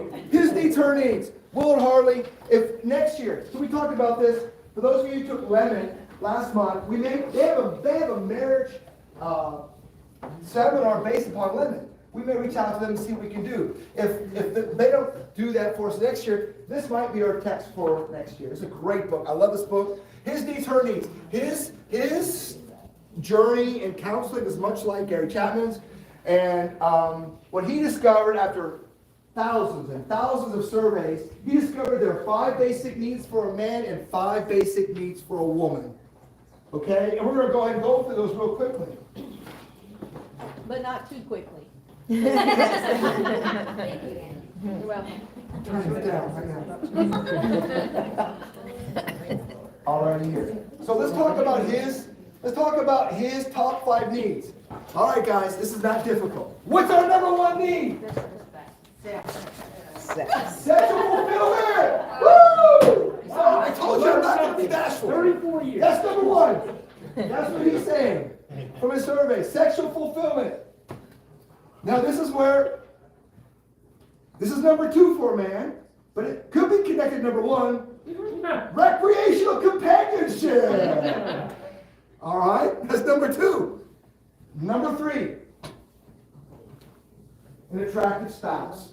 Now, what that does not mean we gotta all look like the prima donnas that we see that have been AI, digitally altered, you know. It's about just doing the best with what we have, right? You know, we make ourselves look great.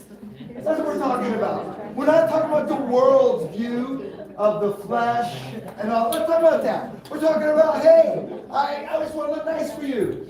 All right? I'm going to smell great. I'm going to comb my hair. I'm going to floss my teeth. I'm going to do some hygiene stuff. So you like to be near me.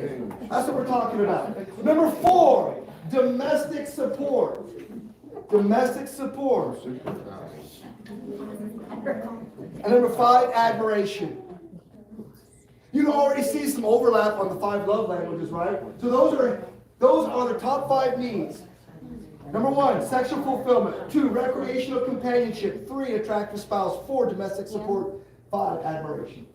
All right, now let's talk about the ladies. Talk about the ladies. In fact, this first 2 chapters of Harley, they're so good that we're breaking away from this form about the next half hour. We're just going to talk about this. That's the study guide here. This study guide here is actually another marriage seminar I did many moons ago. I just put it right here because I just thought, I love the way Harley handles this. For the wife, number 1 is a physical touch, but it's not sexual. What is it? Affection. Affection. So automatically, what a guy sees as affection and a woman, a little different. We're going to hit on that. 2, for a woman, conversation. 3, honesty. Honesty. You know, we play these games sometimes. We don't all out and out lie, but what am I talking about? How about this? The little white lies where we hold back. Where something's going on in our lives, could be our finance, and we don't want to worry our wife, so we don't tell them. They don't like that. Part of the commitment, they want to know what's bugging you. They want to know how you keep. Yes. So when your wife says, "Do I look good in That's this?" it. No. Honesty?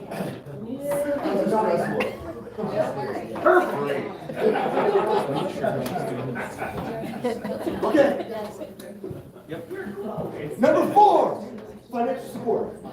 Listen. It's not all about money, but you know what?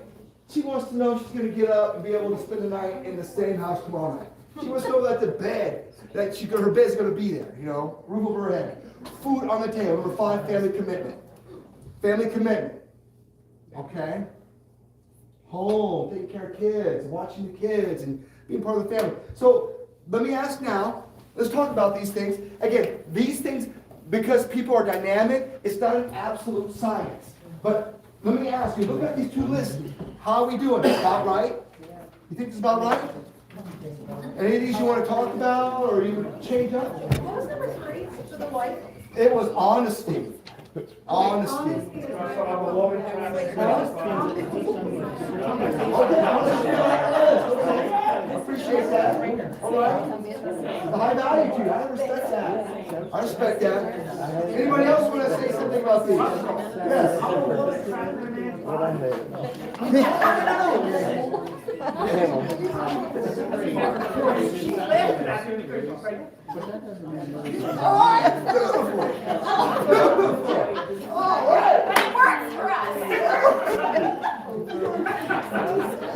Now listen, obviously, they're not exclusive. Listen, so I heard honesty over here in conversation. Obviously, while they really score high for the wife, that doesn't mean that for a lot of men, those are really important. Those are really important. All right? That's all cool. That's all cool. All right. Now we're going to move on with this study. Stopping at any time. So we're on page 6 of the section. Little c. A couple of observations so far. Small point 1. The first is obvious. His needs are not her needs. His needs are not necessarily her needs. And 2, these lists are not scientific in the sense that they're absolute. They're not scientifically absolute. In other words, each person is unique. From Harley's study on an average, this is what he found to be the case, but this does not mean that his list exactly matches the needs you have.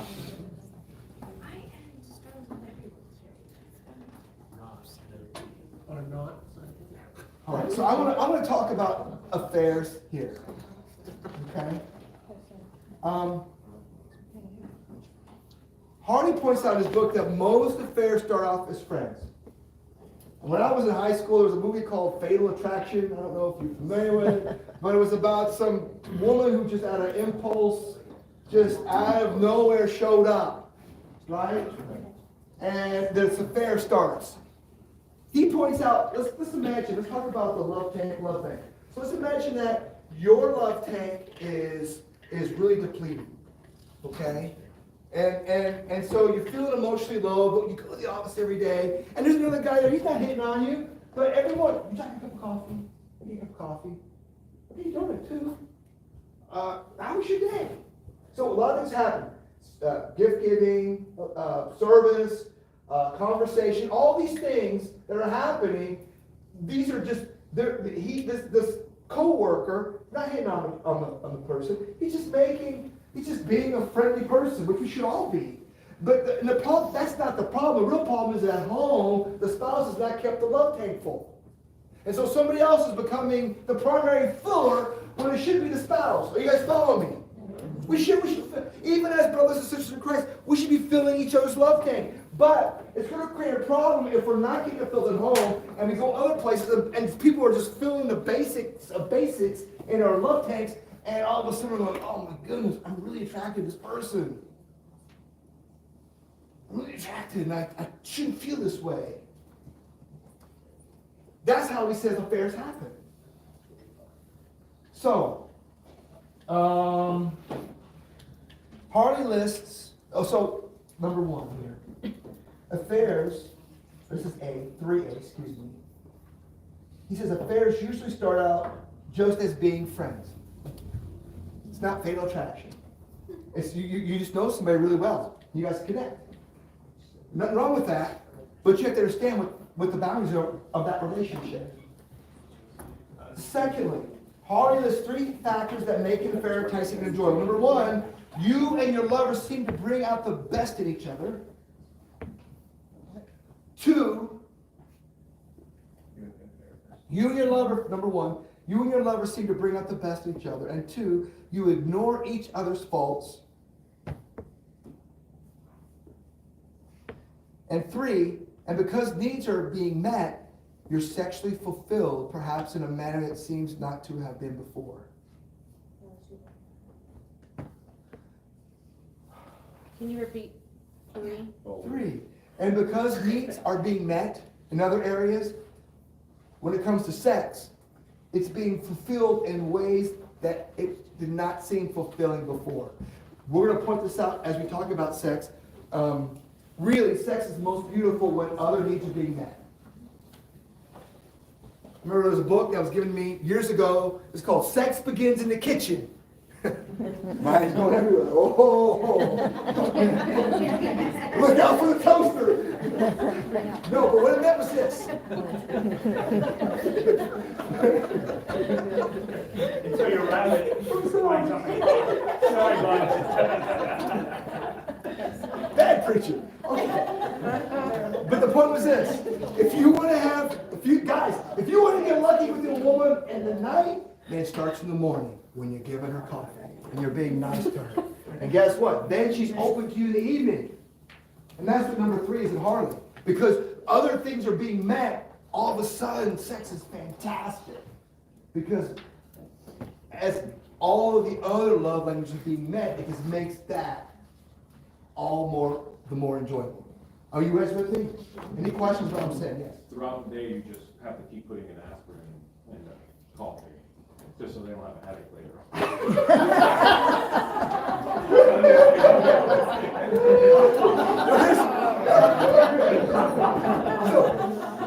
So that's what you're saying. Honey, do you have a headache?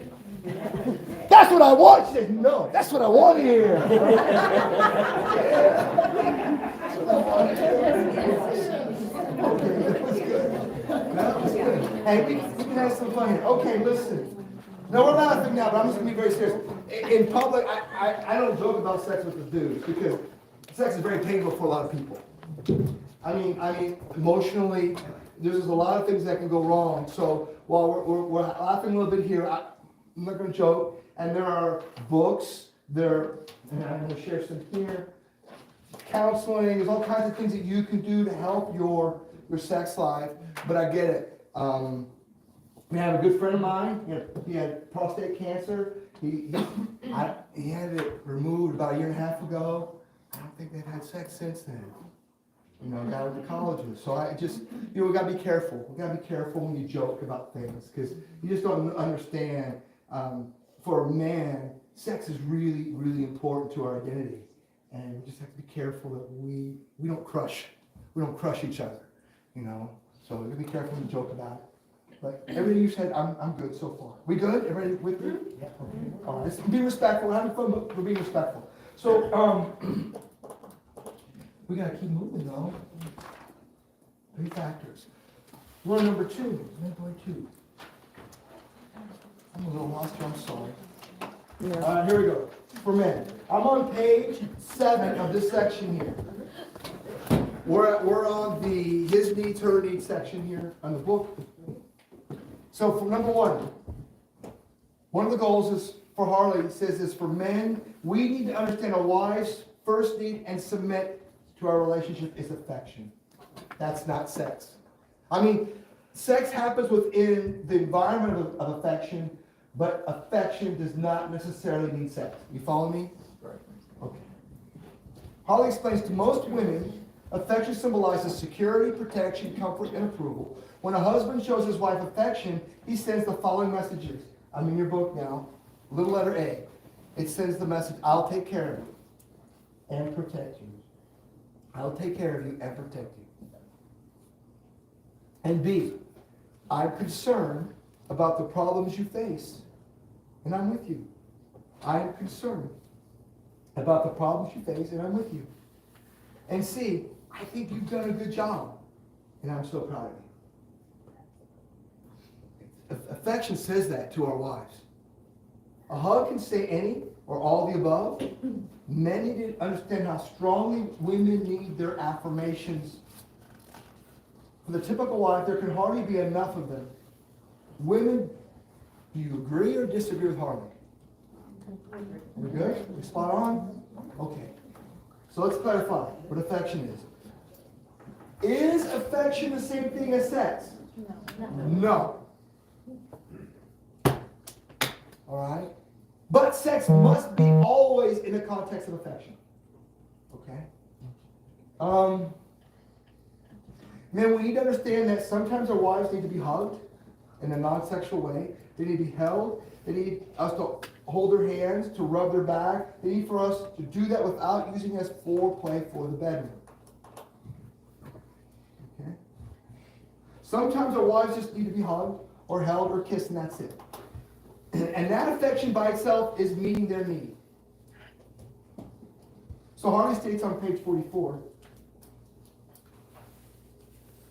he says, I try to teach a husband to make affection a non-sexual way of relating to his spouse. Okay? So we need to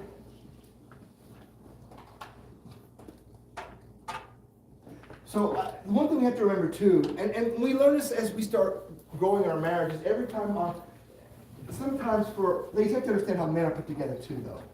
And sometimes when an arm goes around us, we think, this is foreplay for the bedroom, right? That's how we're hardwired. Doesn't mean we're animals, doesn't mean we're beasts, it just means that's how God made us. It just means how God made us.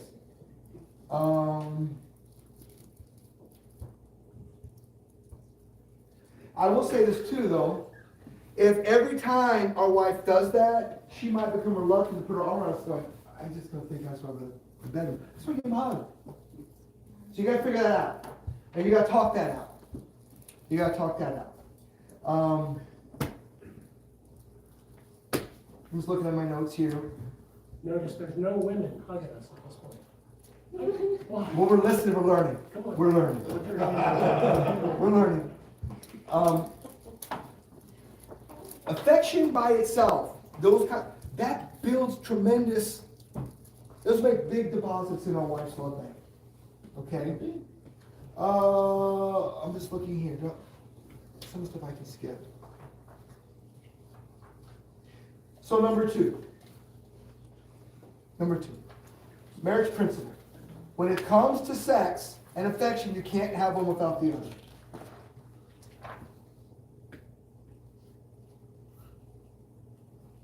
Number three. That's just saying the opposite of what you said above. No.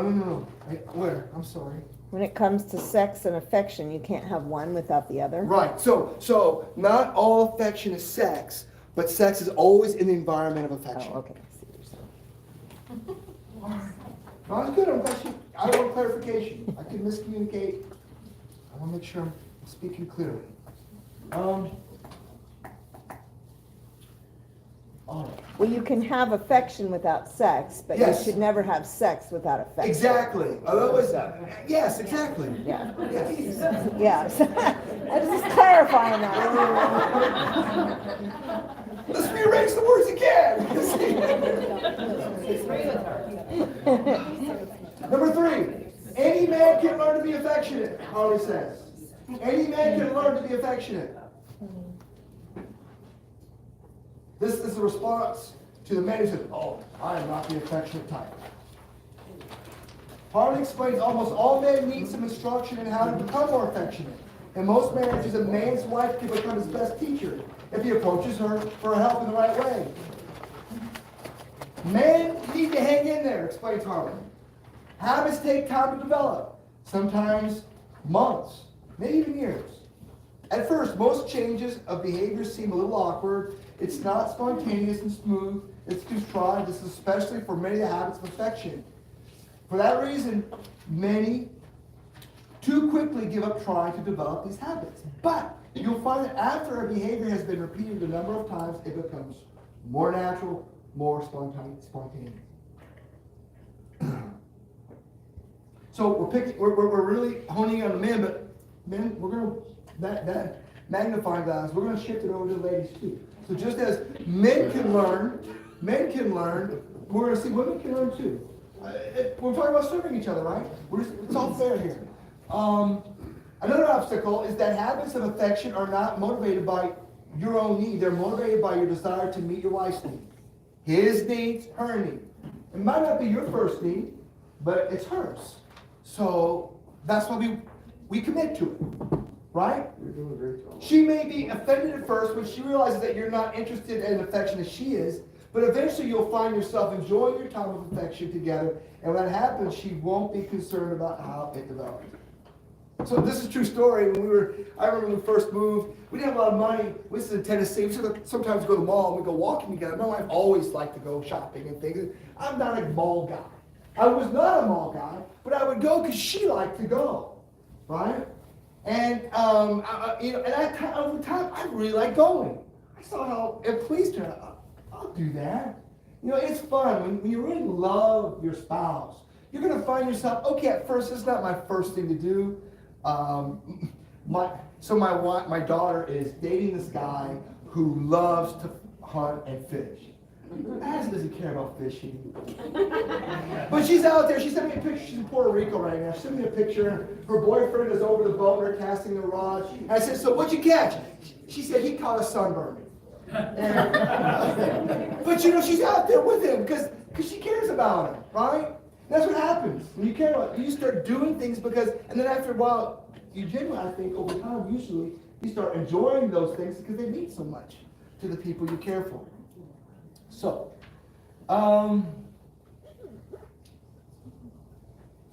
Harley lists a few habits that will help husbands to be more affectionate. How am I doing? I'm looking at my list, not yours. I'm on. Hey, James. My B is your A. Okay. So Harley lists a few habits that will help husbands be more affectionate. Number one, I'm just going to list these and you can add your own. Hug and kiss your wife every morning. Hug and kiss your wife every morning, maybe while you're still in bed. Hug and kiss every morning. Number 2, tell her you love her while you're having breakfast together. Or if you have coffee. We get to have coffee and we listen to our Bible in the morning together. Number 3, kiss her before you leave for work.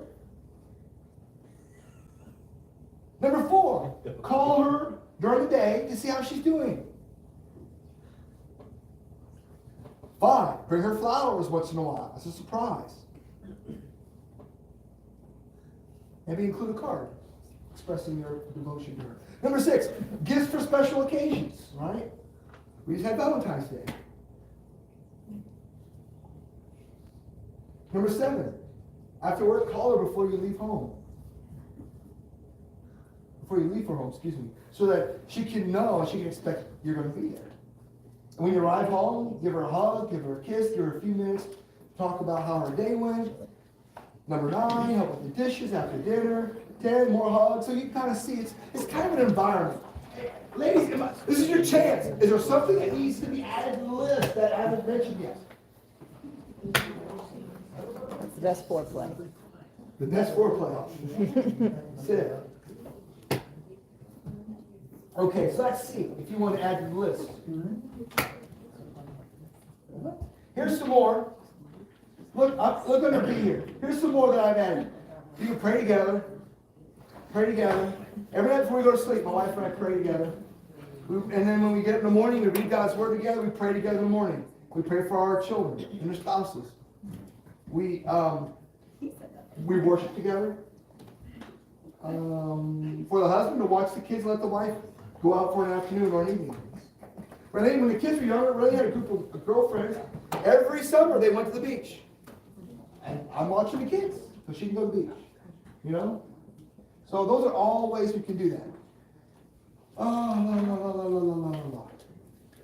Number 4. How am I doing on my time? Not 8 yet. We're doing good. We're doing good. Sex begins with affection.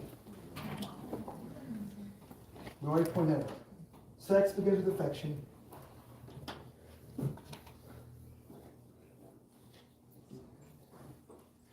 Here's what Harley wrote. Most affairs start because of a lack of affection for the wife and a lack of sex for the husband.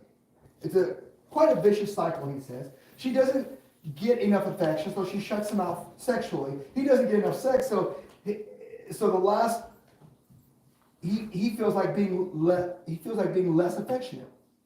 Harley continues. The solution to this tragic cycle is for someone to break it. I made my reputation as a marriage counselor convincing wives that if they met their husband's sexual need, their husbands would be willing to meet their need for affection in return. But it can also be done the other way around. Having a husband meet his wife's need for affection first. I discovered that when her need is met, she's usually much more willing to meet his need for sex. And we talked about that. Who's going to go first? Who's going to go first? So I don't know. For you.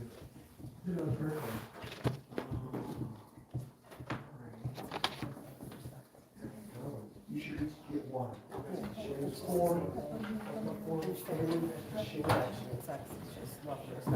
How are we doing? Are we doing okay, you guys? Slow us down. So I'm covering a lot of ground, and we're just now starting to dig. This is the marriage prayer. This is the marriage prayer.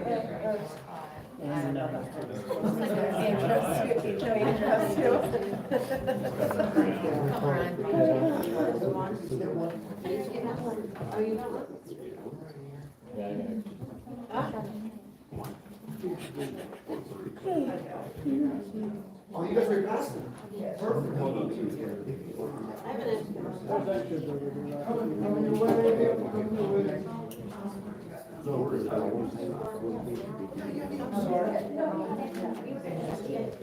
I gave you one the other day. Oh, that's right. Okay. All right, guys. So look at this prayer. Look at this prayer. I love this prayer. Again, put this on your mirror. I have lots of them. I missed them, sorry. You should each get one. No, you can each get one. Because I don't know, because some, maybe you should have one in the bathroom. Maybe you fellas, maybe your best time to look at is your way to work, right? Just put it in your vehicle. So this is a prayer. Dear God, change me so that I will be the encouraging, uplifting, and serving spouse that my partner needs me to be, in order that I will meet his or her needs and be the blessing to him or her that you desire. So the first part of the prayer is use me, or change me. Second part is use me. Use me to transform our marriage to be a godly. Listen, if your marriage is not where it needs to be, it's on you. You can't be pointing at the other person. It's got to be on you. Use me to transform our marriage to be a godly relationship that honors you and is an example to my children, my church, my family, and those around me. Please make me aware of what my spouse's needs are today and give me the strength, time, and skills to meet those needs. So you got a change me prayer, a use me prayer, and finally a thank you, God, for my spouse prayer. In Jesus' name, amen. Any questions about that prayer? That just covers it. Right? That covers it. Change me, use me, thank you. There it is. It's all right there. It's a great prayer. You pray that every day for a month, and then come back a month later and tell me how things are going. I bet things are improving. I promise you. God answers prayer. I believe it. You believe that? Yeah. God answers prayer. He does. Is it going to be easy? Not always. But God answers prayer. God answers prayer. Okay, so we're looking at that, and we just saw the scriptures we mentioned earlier. You got the second prayer card, Philippians 2 and 3. Let's look at Mark 10, 43 through 45. I'll just say this for you. Jesus said, whoever wishes to be great among you must be your servant. Whoever wishes to be first must be slave of all, for the Son of Man is not come to be served, but to serve, and give his life as a ransom for many. So let's talk about that in context of a marital relationship. Your role is to serve your spouse. Here's the beauty of it. While you are intentionally getting dialed in to serve your spouse, guess what your spouse is doing? He or she is getting dialed in to serve you. And if you both are doing it, you don't have to worry about who's making the first move. You can be fighting over who gets to go first. That's the beauty of it. But it only happens if Jesus is at the top. Imagine a triangle. Okay, we got a triangle here, right? Let's not do that. Let's try this one. Okay, so who's on top? Jesus. Husband and wife are down here. Okay? That's how marriage works. That's how marriage works. God's on top. God's on top. So we're submitting to God. As we're submitting to God, God's saying, I need you to be this, and for your spouse. And guess what? We do it because we want to honor God. We want to obey God. We want to please God. Yes. I just want to show something with this triangle because I've done it before with other things. Okay. So if we are here and here, and God is here, the closer we are to God, the closer we are to each other. So, but the further away we are from God, the further away from each other. Just a little visual. That was awesome.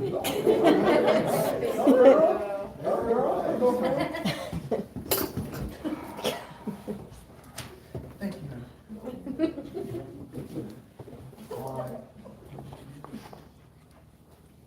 You know, and you know what is dreadful? Sometimes, this I'll say, I went first last time. I went first last time. It's time for him to go first, or her to go first. What's Paul saying? 1 Corinthians 13. Love keeps no record of wrongs. If you follow God, you're not going to have that attitude. You're going to forgive. And if you be the first one to go, then be the first one to go. We don't have bad days. Sometimes your spouse has a bad day. You got to go first. You got to go because they can't go. That's okay, because you'll have some bad days, and she or he will go first. So we're moving here. Number 5, page 44. Affection is the environment of marriage, and sex is the event. I like how he said that. Affection is a way of life, a canopy that covers and protects a marriage. It's a direct and convincing expression of love that gives the event of sex more appropriate context. Most women need affection before sex. Ollie states, when marriage is struggling sexually, look for the missing element of affection. Without the environment, the sexual event is contrived and unnatural for many. Without affection, a woman's sexual experience is incomplete.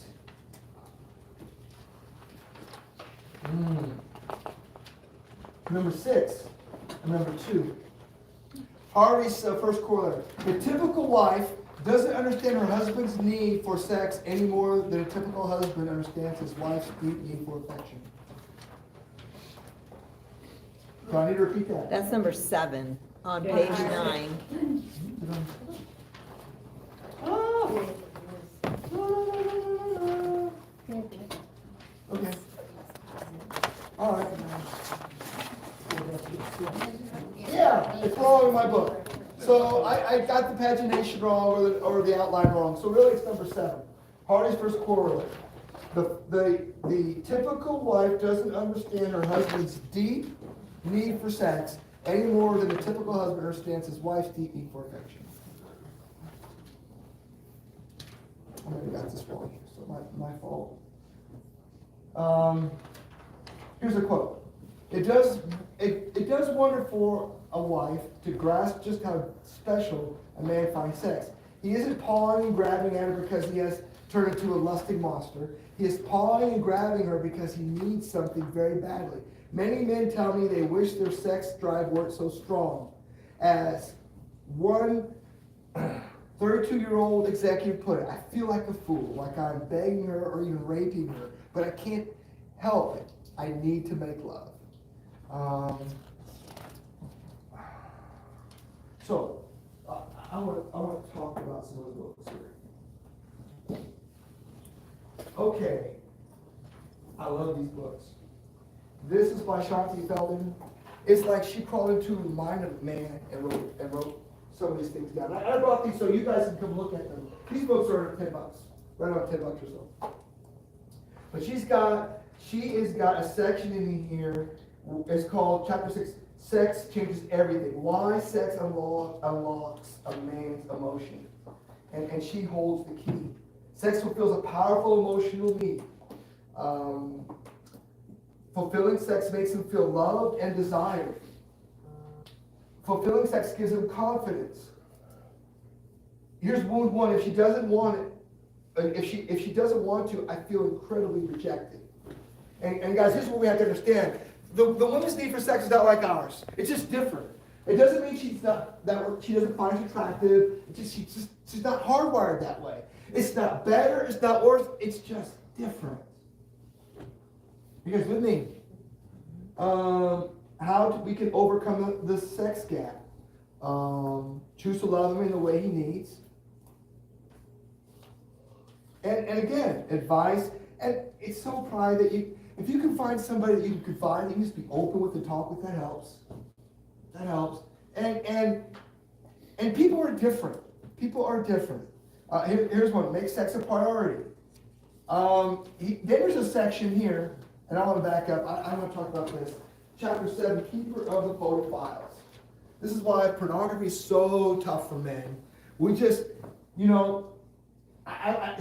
goes and she talks about a woman who walks into the room and she's dressed very provocatively, and the guy's just trying to keep his nose, looking ahead, but he's just aware that woman's always there. Don't know why or how or why that way. And that's why Satan works so well, because you can be committed to doing the right thing. You're a faithful husband. You're driving down the road and a little teeny bopper here, bikini on, is walking right across the street. You follow me? It's really, really important. And for our young people, I'm sure you've dealt with it back with the girls. They just don't get it. We're visual. That's just how it is. I don't know why God made us that way. He just did. It's just how he made us. And so, ladies, we got to be careful in how we dress. Not being provocative. I'm not trying to be a party pooper. Yeah, but the 21st century, we like lots of leg. Whatever. But, you're not helping the dudes. You're not helping the dudes. You're not helping your brothers in Christ. Right? Am I preaching or what? You can be amen if you want. So, okay. And if I'm out of line to stop me, or if you want me to explain, I don't know if I agree with that. Fine, we'll talk about it. But right now, These are things that don't get said. And these are things I'm not sure we can say in the pulpit, but we can say here. We can say here. Can I add something to that? Yes. And I've seen this specifically, because you brought up the teens, and a thing that I see that I would encourage anyone with teens or have an influence in teens, specifically teen boys, the conversation is often forgotten to remind them that they were created to behold beauty. And that's skipped over. And so they're immediately told, don't look, you're a pig. Yeah. And so I think a lot of time that beautiful part of who they are created to be is not talked about, and it's just not. That's right. Great point. So we're going to my wife and my daughter-in-law, we went shopping at Marshall's today, right? So you can imagine her at Marshall's. Maybe Alex and I were there. If a beautiful woman walks in there, we take a look. Just because we've looked doesn't mean we're lusting. That's the other thing too. Going on what you just said. You know, men just do. They recognize things, and it doesn't mean that they're lusting or they're portraying you someone. We just know. You're right. We are visual, and we can see if something is attractive or not attractive to us. In fact, here in this book, she says here, for every man's sensual images and thoughts arrive involuntarily. So we read in the book of Job, it says this: I made a covenant with my eyes not to look at a young virgin. He's talking about sexually there. Now, we know what Jesus said. He said, you've heard it said not to commit adultery, but I tell you, anyone who looks at a woman lustfully has already committed adultery with her in his heart. So we've got to have disciplined minds. And I don't know why that's the struggle, but involuntary images, we can just be loving the Lord and all that, and it would just pop up. And she talks about all this here. This is a woman, not a man, a woman who writes this book. So I just want you to know this is a great resource. This is the challenge. I'm not justifying this. Why am I sharing this with you? I just want you to know, ladies, this is what we as men must deal with. It's our battle, but now we're married to you, it's your battle too. We do it together. Right? What did Paul say here in 1 Corinthians? Right? If you can be apart a little while to worship the Lord, praise, but not too long, so you don't give into your passions in a bad way. There is a kind of a contract, and stop me, ladies or men, if I'm out of line. I think there is a kind of contract that when we get married, before we get married, we're told, we want to be faithful. We're supposed to wait for a wife. Now we're married, and then there's an expectation that, at least get this part of my life taken care of and not feel guilty about it. And if that area of our life is not taken care of, it's so frustrating. Because in our mind, it was, I said I do love you, but I also said I do because I realized that you were going to help take care of this area of my life for me, and it wouldn't be such a struggle. Am I off base? All right, I just want you to kind of understand. Do you have any questions here? These are great books. So this is the one, she wrote this one too, for men only. This is for women only. And this is great. In fact, I restarted reading this one here recently. There's some really good stuff in both of these books. I put those out there.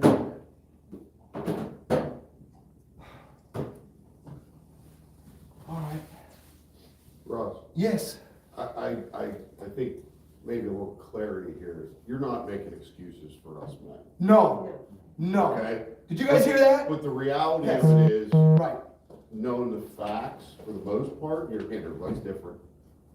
But a woman, in my opinion, should understand we chose them to marry them and to make that commitment. Yes.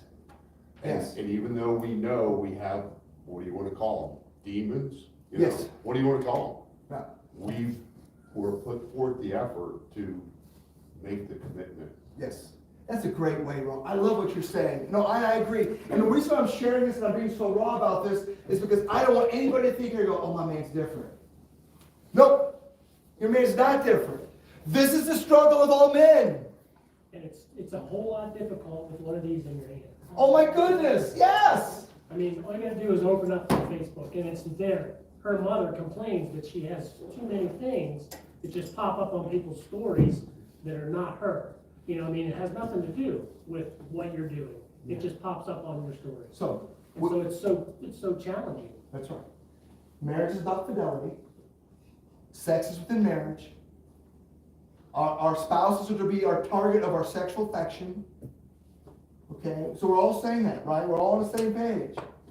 We're not justifying lust. We're not justifying looking at somebody else's, looking at somebody other than our partner. And I think. But it's a battle. It's a battle. But I think if you're satisfied in your relationship. Yes. That look may not happen to that girl that walks by. You know, It's easy, yeah. Well, this is why it's a holistic thing here. We gotta be in the Lord, in the church, praying for one another, spend time with our spouse and growing spiritually. This is the spiritual component. This is what allows us to do battle against all that. Is growing in the Lord together. That's what it was meant to be, and how we are to live.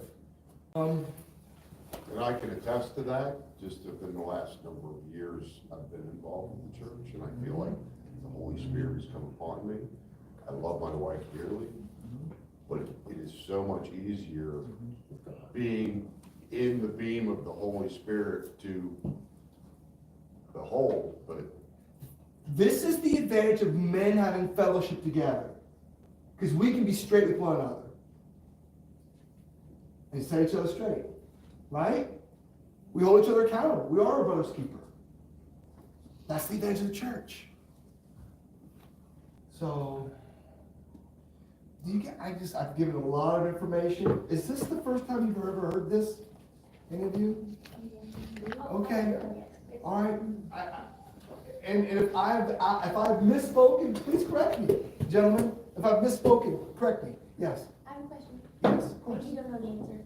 But do things change for men at different ages? Yes, they do. Of course they do. So obviously, what happens when you're younger, testosterone is really going. It's really going. And I feel bad for the young teenage boys because, man, that's peak time, and the images are everywhere. Just watch the Super Bowl. Right? Oh, let's all go have family time at the Super Bowl. Okay, I get that, but then you got all that on the screen. We saw a woman, her whole top was pulled off at the Super Bowl about a decade ago. Yeah. So you know what? The culture knows sex sells. Sex sells. Culture knows it. Satan knows it. All right? So we've got to see for what it is. Yes.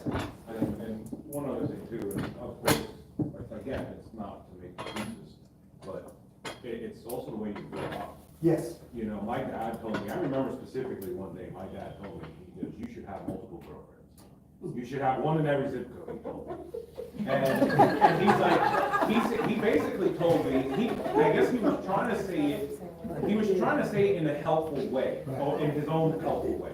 He said, get it out of your system now. So when you're married, it's all done or over with.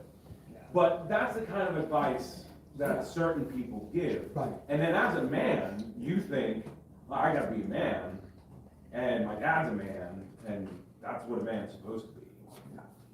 So then you have to fight those thoughts and stuff, and it follows you. Sure it does. And obviously it's not an excuse, but No. it's just another hurdle to jump. Yeah. Well, that's the culture, right? Yeah. That's the culture we live in. For in our culture, and now it's reversed. It used to be when a real man has so many conquests. That's how we base humanity. But now it's gone. The women are jumping in too, and they're saying, "Well, we can play that game too." But I guess to Jesse's point is, I'm 60, and it's just like I was 30. So maybe when I'm 80, it'll change. So I guess, I don't know, Ross just turned 62, so, I mean, as well. 24. Right, okay. Okay. All right. No, this is all good conversation. It does change though, but I just feel like today we're so sexually charged, and I thought it was this way when I was growing up, but I think it's on steroids with all the devices. We didn't have cell phones when I was growing up. It wasn't always in my pocket. I mean, you can just try to mind your own business, and then all of a sudden you're getting swimsuit women showing up on your Facebook page. Where'd that come from?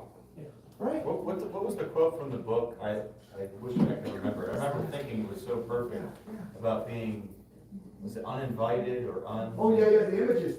I find it. It's under chapter. But I think that explains it perfectly. Culture is Involuntary. involuntary. That's it. Just pop up. You do not have to look at or You don't have to. look for. No, it'll look for any you. kind of- yeah, It'll find you. It will find It will you. find you. And Yes. social media Yes. knows that. It They does. know that It's- about men. It It is Yeah. inevitable every man in this room has experienced that, Yes. I guarantee it. Yes. And I think that it's so unfortunate, like you were saying, for the young men.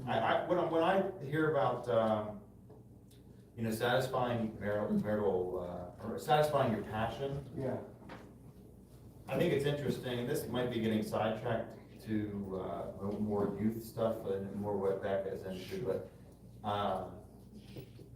that passion, kind of like Becca said, is a good thing that should be embraced as a God-given attribute of men. But that young men have to endure all of that cultural, I don't know what you want to call it, spitfire, but yet they're supposed to save themselves for marriage for later in life. Oh, God. That is, I don't think, There's such people of older generations, I don't think, understand the that is, you're set up for failure. All right, I'm just gonna be frank. So here's how it goes in locker rooms, right? You go in the locker room and the dudes are all talking about after, before the football game, who they got last weekend, right? But then when it's time for them to get married, guess what? They want a fresh one. Right. That's the hypocrisy of the culture. We want men to be men, conquerors men, but when it's time for you to go get yours, be sure you get a fresh one, not all used up. I feel for women. And women are just trying to figure out, hey, I just want a dude that I can trust. And the dudes are being told this is how you're supposed to behave. Can And I it's very pagan. add to that? I remember as a college student hearing a guy talk, and he said, women, don't sell yourself short, because when a man has been around and you say that you want a guy who has experience, what you're doing is when you marry that guy and you go to bed with him, you have to wonder, is it you he's thinking of, or is he comparing you to all the women he's been with? So how important it is for us that we want a man that has not been with dozens of women either, because we want what we experience to be the only thing we've each experienced. So we both, neither one have anything to compare to but ourselves. And so I think women, when I hear them say, I want a guy with experience, I think that's a horrible thing, because I don't want a guy that's comparing me to 20 women he's been with before me, kind of thing. So I think that we need to encourage younger women, don't sell yourself short. You can look for someone. And all the more reason for a guy to hold out too, because he doesn't want to be in his mind, because at the same conference, that's what brought it up. The guy was like, I hate that I had so many women before my wife, because when I found the Lord and found my wife, I want to think of just her, but in my mind, I'm going back to my first and my second and the wild one in the bar and the one, his mind won't love his wife only. It keeps going to the others. So I think we rob ourselves as well, guys too. That's all the more reason to hold out, to teach our young men to hold out. Yes. Now let me also throw in here, because we're talking about all the pitfalls. I agree with everything that's been said so far, but let me also say this. Jesus gives do-overs. No matter what our experience is, no matter what we've done, Jesus gives do-overs. And he can heal the mind. And he can heal no matter what our past is. And if Jesus can forgive us, we have to forgive us. And we have to forgive each other. That's the gospel. That's the gospel. The problem with sex sins is so personal. It's not like other sins. Oh, here's. People say, oh, a sin is a sin. No. The sex sins are personal. They're very personal. But still, the blood of Christ covers those sins too. If God can do it, we have to do it. And so we might go, well, I got to learn to forgive my partner. But you know what? You don't have to worry. Your partner's struggling to forgive himself or herself. Trust me. So we got to learn to forgive ourselves as God forgives us, and we got to forgive each other. That's the answer. That's the only answer. You can't hold up the past or bring up that's not going to work. You've got to forgive. You've got to forgive. Because that's what God does for us. He forgives us. That's the gospel message. And we have to get to the kids before they get to that part. Sure. And every day Yes. it gets younger and younger. It does. To get this in their hands. It does. It does. Even it I does. retired 2 years ago, and the young children that came to me that had already had sex. Yeah. It No just, doubt. it makes you sick to your stomach, because they were they saw stuff on the internet and they thought it was okay. Their parents didn't teach them, so we have to have more influence with our kids Yes. young and be aware what they're doing, just like what Rebecca's doing with the youth and stuff. But unfortunately, it has to start younger. And like you said, it has to be, we have, as parents, and if they don't have the parents, we have to pray for their support of the church to get out there and tell these little children what they're seeing is not okay. We need to put that away. God gave that to us for another time in our life. But that's not what they're hearing. No, it's not. And they have these parties at young ages, and it just gets younger and younger every It day. does, it does. But see, that's where we have to get back to parenting. That's it. You know? And as a church, just get out there like we do, get our kids in here and love them and fill that need. Noel and I were just talking about that we have to fill that need that's in there with Jesus, not with sex and not with porn and not with, now, that's different than our marriage stuff that we're talking about. No, I think it applies. We're good, we're good. It applies. yeah. No, it's all good stuff. And here's the beautiful thing, because these are things we still got tomorrow morning. If you're gonna come tomorrow, we're gonna talk about things we have till noon, we'll talk more. Let me, and I say amen to everything that's been said. I think we're on the same page.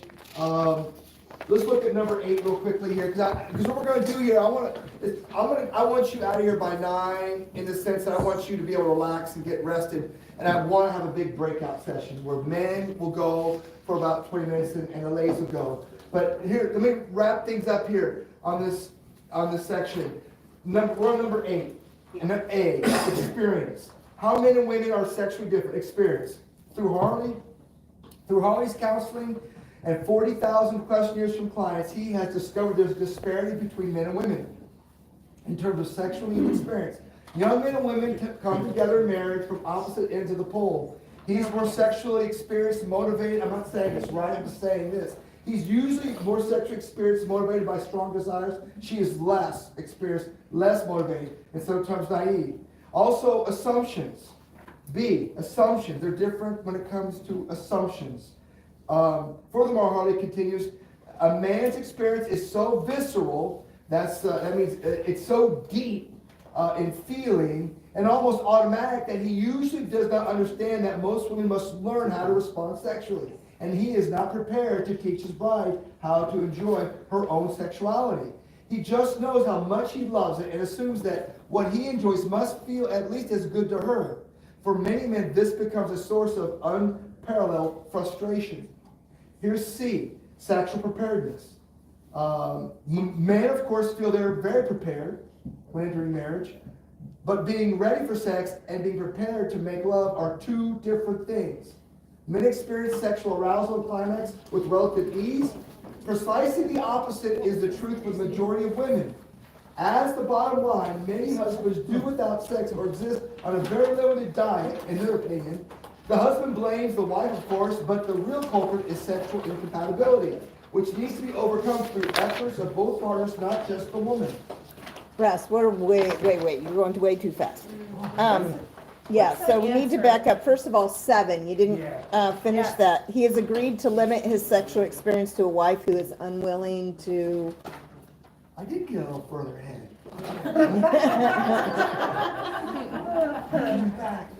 I'm coming back. Here, we're gonna find it. Okay. So we're on page 9, right? In your book. Yeah. Yeah. All right, I appreciate. I'm sorry. I thought you guys would keep it up. I was just going. We were trying to keep up. Yeah. Our hands don't ride as fast as you speak.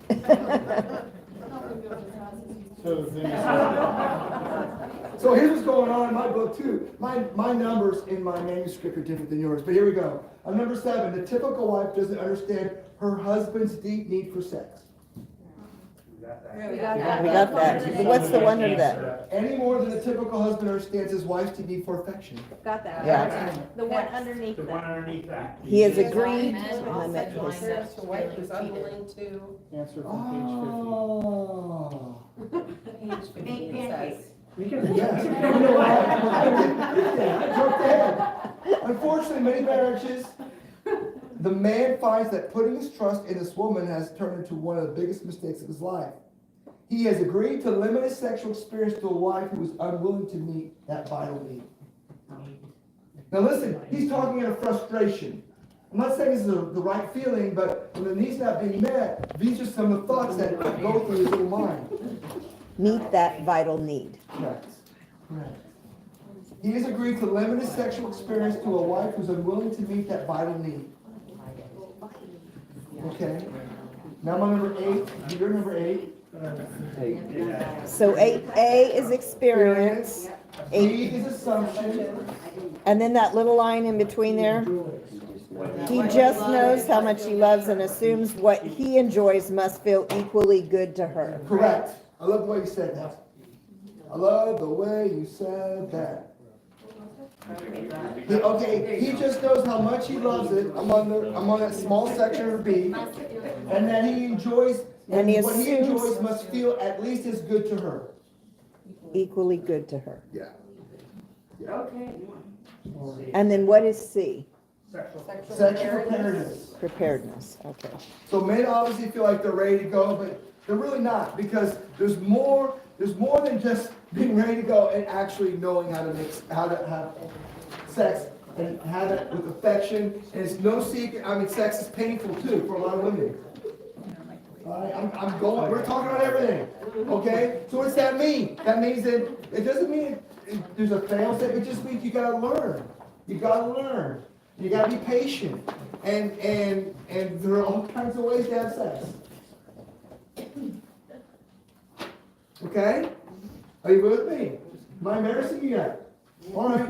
We're going on there. There's all kinds of ways. So some people go, oh, it's for most women, and usually as women get older, often that changes, but not always. And that's okay. That's about being patient and affectionate, even during the sexual time together. You figure it out.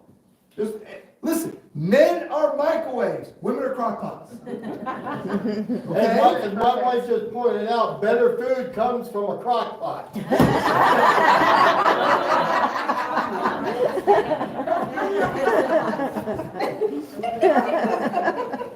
What was C? Sexual preparedness. What's D? There is no D. Psychological differences. Okay, man, I just wrote that down there. All right. Listen, and this is true too. For men, I mean, really, we're done sometimes in 30 seconds. All right? It takes the ladies longer. Be patient. Don't get frustrated. Be patient. Okay, it's part of love. Love's about, even if you're called to serve your spouse, guess what? That means even in the bedroom. Be patient and learn. Okay? Read up if you need to read up. And they're good Christian books. So all the things I've talked about here is talked about in His Needs, Her Needs book. This whole section is on this. It's talked about in these books. Talked about in this book. This is also Gary Chapman's book, Things I Wish I'd Known Before We Got Married. I recommend all these are great books. I've read all these books. And they all talk about these kinds of things. And you get creative. Okay? Here's number 8. None. 9. Hey, my pagination is off. Okay, how to achieve sexual compatibility. A, overcome sexual ignorance. A husband and wife must each understand their own sexuality and their own sexual responses. You feel awkward. You may have to coach each other. You say, hey, I feel great when you do this. I feel really uncomfortable when you do that. Just talk. You gotta talk. Don't be afraid to talk. It's your spouse. Okay? B, communicate your sexual understanding to each other. A husband and wife must learn how to share what they have learned about their own sexual responses so they can achieve sexual pleasure and fulfillment together. Just be honest. Okay? This is where Hollywood distorts everything. Right? There's the love scene, and the guy and the gal, they reach the Eiffel Tower at the same time. How many times does that happen? Never! Exactly. Microwave, crock pot. That's it. And so usually, one is taking care of serving the one, and then the roles move, and that's okay. You're going, oh, how come it's not like the moves? Because Hollywood's a big liar. Hollywood's a big liar. Come on now. They distort reality on everything. When a marriage is struggling sexually, look for the missing element of affection. Okay? I think I got everything in. Did I get everything in? Okay, so here's what's going to happen. Do you want to say anything else before I break you up into Yeah, I do. Yes. Age does change. A lot of that. A lot of this changes. When you're 30, when you're 40, when you're 50, when you're 60, it does change. You know, all the affectionate stuff. I mean, because we get slower. We do. Listen, they make a pill for that. It's not blue. It's not always blue. That's all. Listen, I tell you, and if you want to ask me questions, you can pull me aside. I'm not afraid to talk about these things. All right? I want your marriage to be blessed. The same token then too, when that change occurs, Yes. then the woman may think that the man doesn't find her attractive or he wants to be with her, and so then it can create on that. It can, of course it can, absolutely. So when we slow down, ladies, it doesn't mean we're still not attracted to you. You're right, but that's right. We change. We all change. But again, there are resources out there that people didn't even have 100 years ago. And so, you know, what I'm trying to say is those resources can make, as we get older, still opportunities for a man and a woman to share sexual intimacy together even as they age. There are things that are available now that are safe and they've been proven, and some of these books talk about them. If you want to come talk to me about these things, I've done so much counseling. I'm happy to talk to you. So you can pull me aside if you want to talk in private. But right now what we're going to do is I want to get you out by 9 o'clock because we've been together at 9 o'clock. We'll have been together 4 hours. It must be icy out too, because that's where Becca went. She fell in the ice going to her house. Oh, God. That's where my nurse went. She went to help her. So everything went okay. Did she or no? I don't know. If they do, let us know. We can go help. I'm so sorry. I'm so sorry. But just be careful if you go out. Okay. All right. So, ladies, we're going to ask that you guys meet in the sanctuary. Guys, we're going to meet up. We're going to stay in here. Unless, ladies, you want us to leave. We can leave if you want us to leave. Okay. All right. You guys go to the sanctuary. You got questions? Guys, we're going to talk. We're going to talk shop.